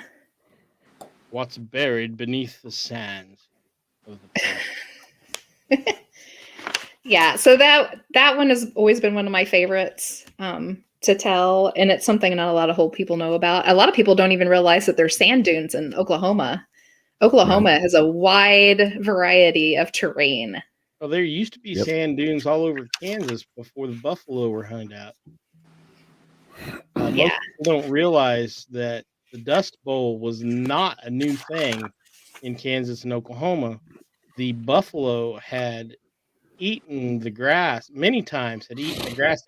When the Spanish came through, they called this the Great American Desert. I believe it. It was almost that way again this year. Almost. close. Jeez. If we'd have had some buffalo, it would have been gone. Yeah. Yep. So I have one big story left, and then I had a little one on my own I was going to tell. Cool.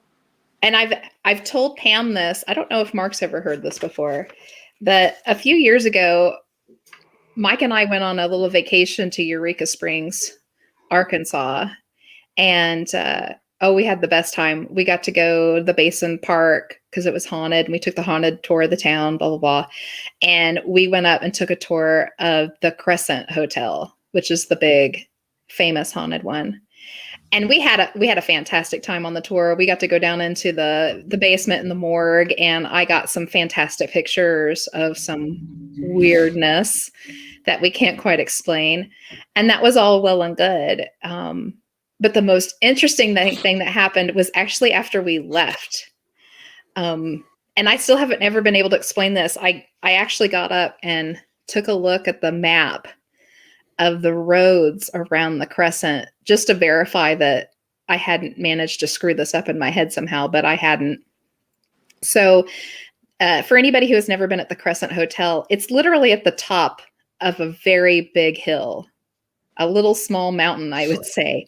To get to it, you literally have to go on these twisting, turning roads that kind of swirl up and go up different parts of this hill to get to the Crescent.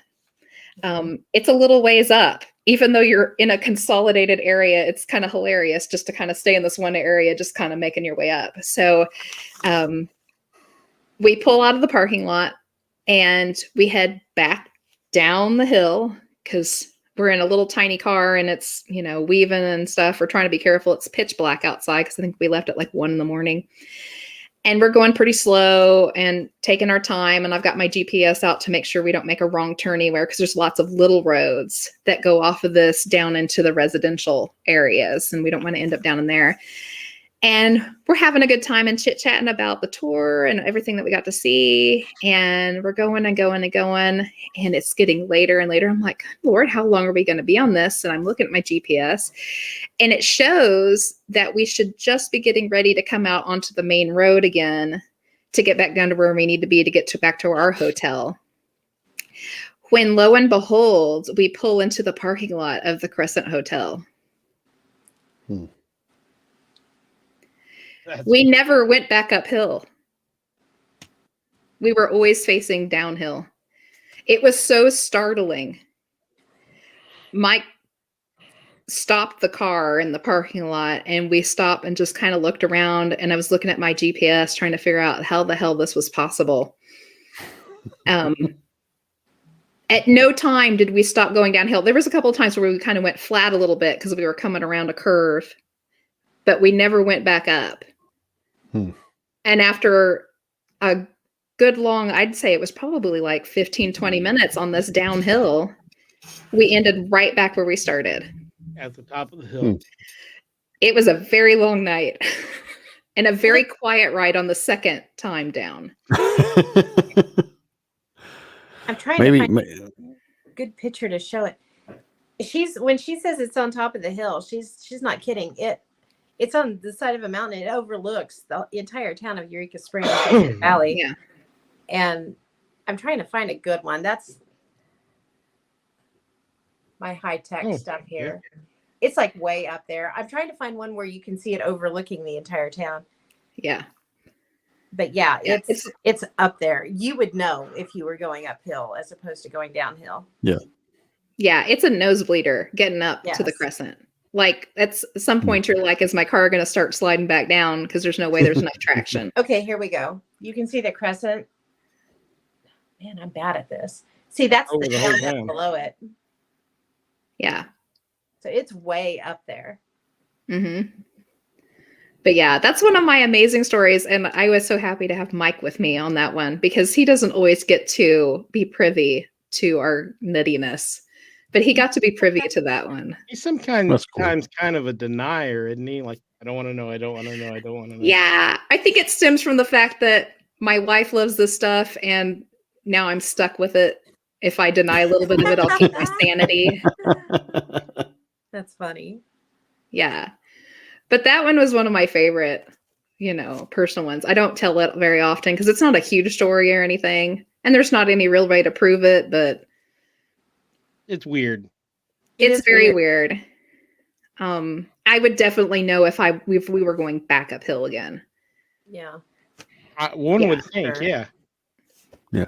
Maybe that's where, you hear all these older people, I walked 10 miles to school uphill both ways. There you go. That's funny. Exactly. They went to school at the Crescent. They Yep. did. They just keep ending right back there again. So the last thing I had to talk about, it's one of the more interesting things in Oklahoma I've ever heard of. I've studied it quite a bit. A lot of people have heard about the Spiro Mounds, and a lot of people have heard about Hefner ruins, but not a lot of people have heard about the Anubis caves. Have you all heard of the Anubis caves? No. No. Enlighten us. And it's a shame because it is such an important piece of our history, and really brought about some new ways of thinking when it comes to historians on our area. So this is in the Panhandle again. It's not in the Dune area.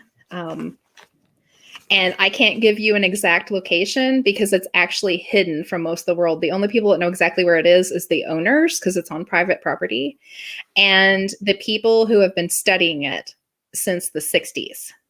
And they've done a fantastic job. There's lots of papers you can go and read. They're all free online to see.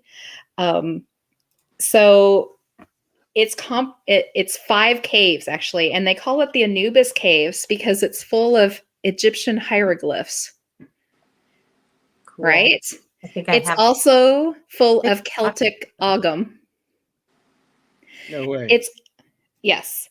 It's also full of Numidian script. Numidian script from Upper Africa.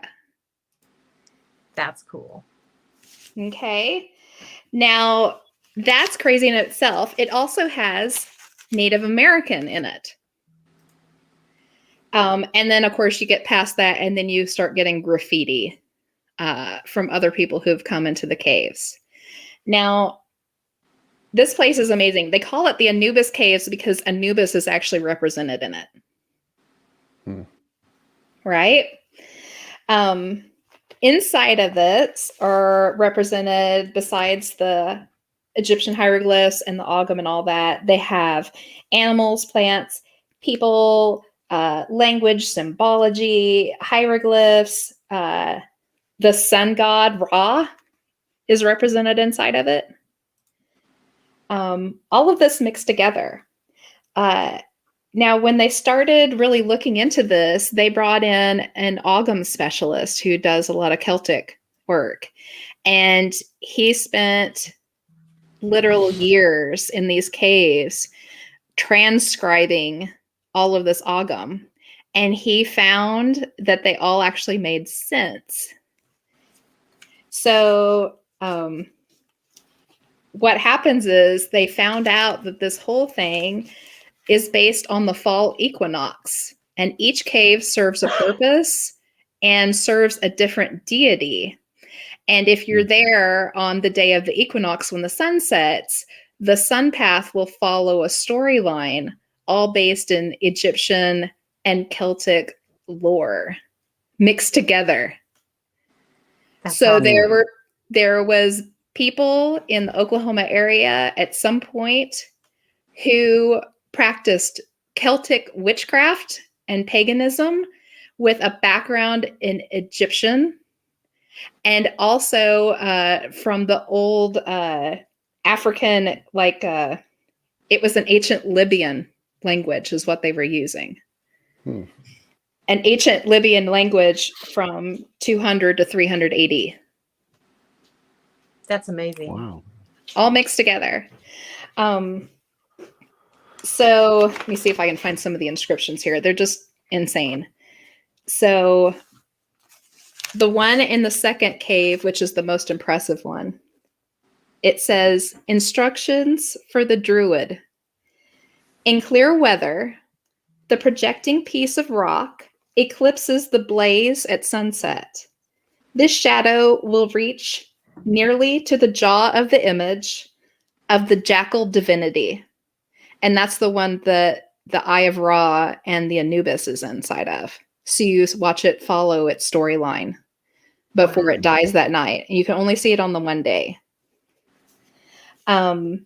So in the second cave, or the third cave, excuse me, it's for Bone, the goddess, the horse rider in Celtic lore. It's for her. And it's in Numidian script inside. And it reads, enact at sunset the rites of Bel, assembling at that time in worship. And you watch it, the sun path, follow her horse as she rides it down the sunset. So underneath that is another inscription, which I think Pam's going to love. This is right up your alley. So it says, at Safran, or also as we know it as Samhain, the sun is in Scorpio. Day of the onset of winter, Bel retires, festival of ripe corn, abundance, and the day of ghosts. That's awesome. Yeah. How have I never heard of this? I am going to be up all freaking night. It's one of Oklahoma's best kept secrets. And there's way more to it than that. We could actually probably do a whole show on it, but I thought it'd be really interesting to just introduce it here and see if there was any. I'm absolutely That's cool. dumbfounded. So guys, we have a road trip in our future. We can't see it. I'm gonna go to. I know, Oh, but I yeah. want to go down to the Runestone Park and stuff anyway. Yeah, in I Spiral would love to do Mounds. that. Yes. Yeah. How cool is that? Speaking of lost or out of place artifacts and Heavener, I don't know if you guys all know this or not, but back in the 80s, a Roman coin was found with those runestones. I did hear that. Yeah, I have heard that. It's weird because you hear of the Egyptian artifacts and stuff found in the Grand Canyon and Indian it's mounds. weird. Yeah. There's runestones and stuff on what's it called, Turkey Mountain in Tulsa. Huh. They're all over the place. So it just goes to show you that America has been discovered many times. Exactly. I think it was lost at one point because I really think that it was part of the Great Atlantean Empire. And I want to talk about, one of these days, I want to have a show about the ancient annals of Kentucky. 100%. And yes, I need to send Phil that copy of you that. do, because it's I've never heard of it. Before I get off here, I will email it to the. Yeah. Well, we're talking about where to find stuff. So if you're interested in that, just look up Anubis Caves or Caves of Anubis, Oklahoma, and you will find so much stuff. There's one lady in particular that's been working on it for most of her life. And she has this page devoted to it, and she posts everything that they have found on it and even the ongoing stuff on it. It's amazing what is in this place. Take a look at it if you can. Also, I was going to share with you guys the reason why I have so much on Oklahoma is because I have these fantastic books. The first set, and it's an older set, but you can still find it. It's called Mysterious Oklahoma by David A. Ferris, Farris. He put out 2 books. There's this one, And then he put out a second one to it, which is More Mysterious Oklahoma. And it just has the best firsthand accounts and accounts that he's found in newspapers. And it's just some amazing stuff. There's everything in there from mysterious stuff to UFOs to Indian lore to little people, hauntings, anything that you can think of paranormal wise. And the second one that I love, and I look in tons because there's so much great stuff, is Colin Hudson's Strange State, all on Oklahoma. This is an awesome book. Everybody should have it. It's really, really good. He's a fantastic author. I have some of his other books too. This one is a great one on Oklahoma. In fact, that's where I found most of the stuff on the Beaver portal. He had a lot of really great information on that. So That's cool. That's cool. Very cool. Got my notes. yeah, All right. Well, I don't have anything else. This I don't- has been quite a trip.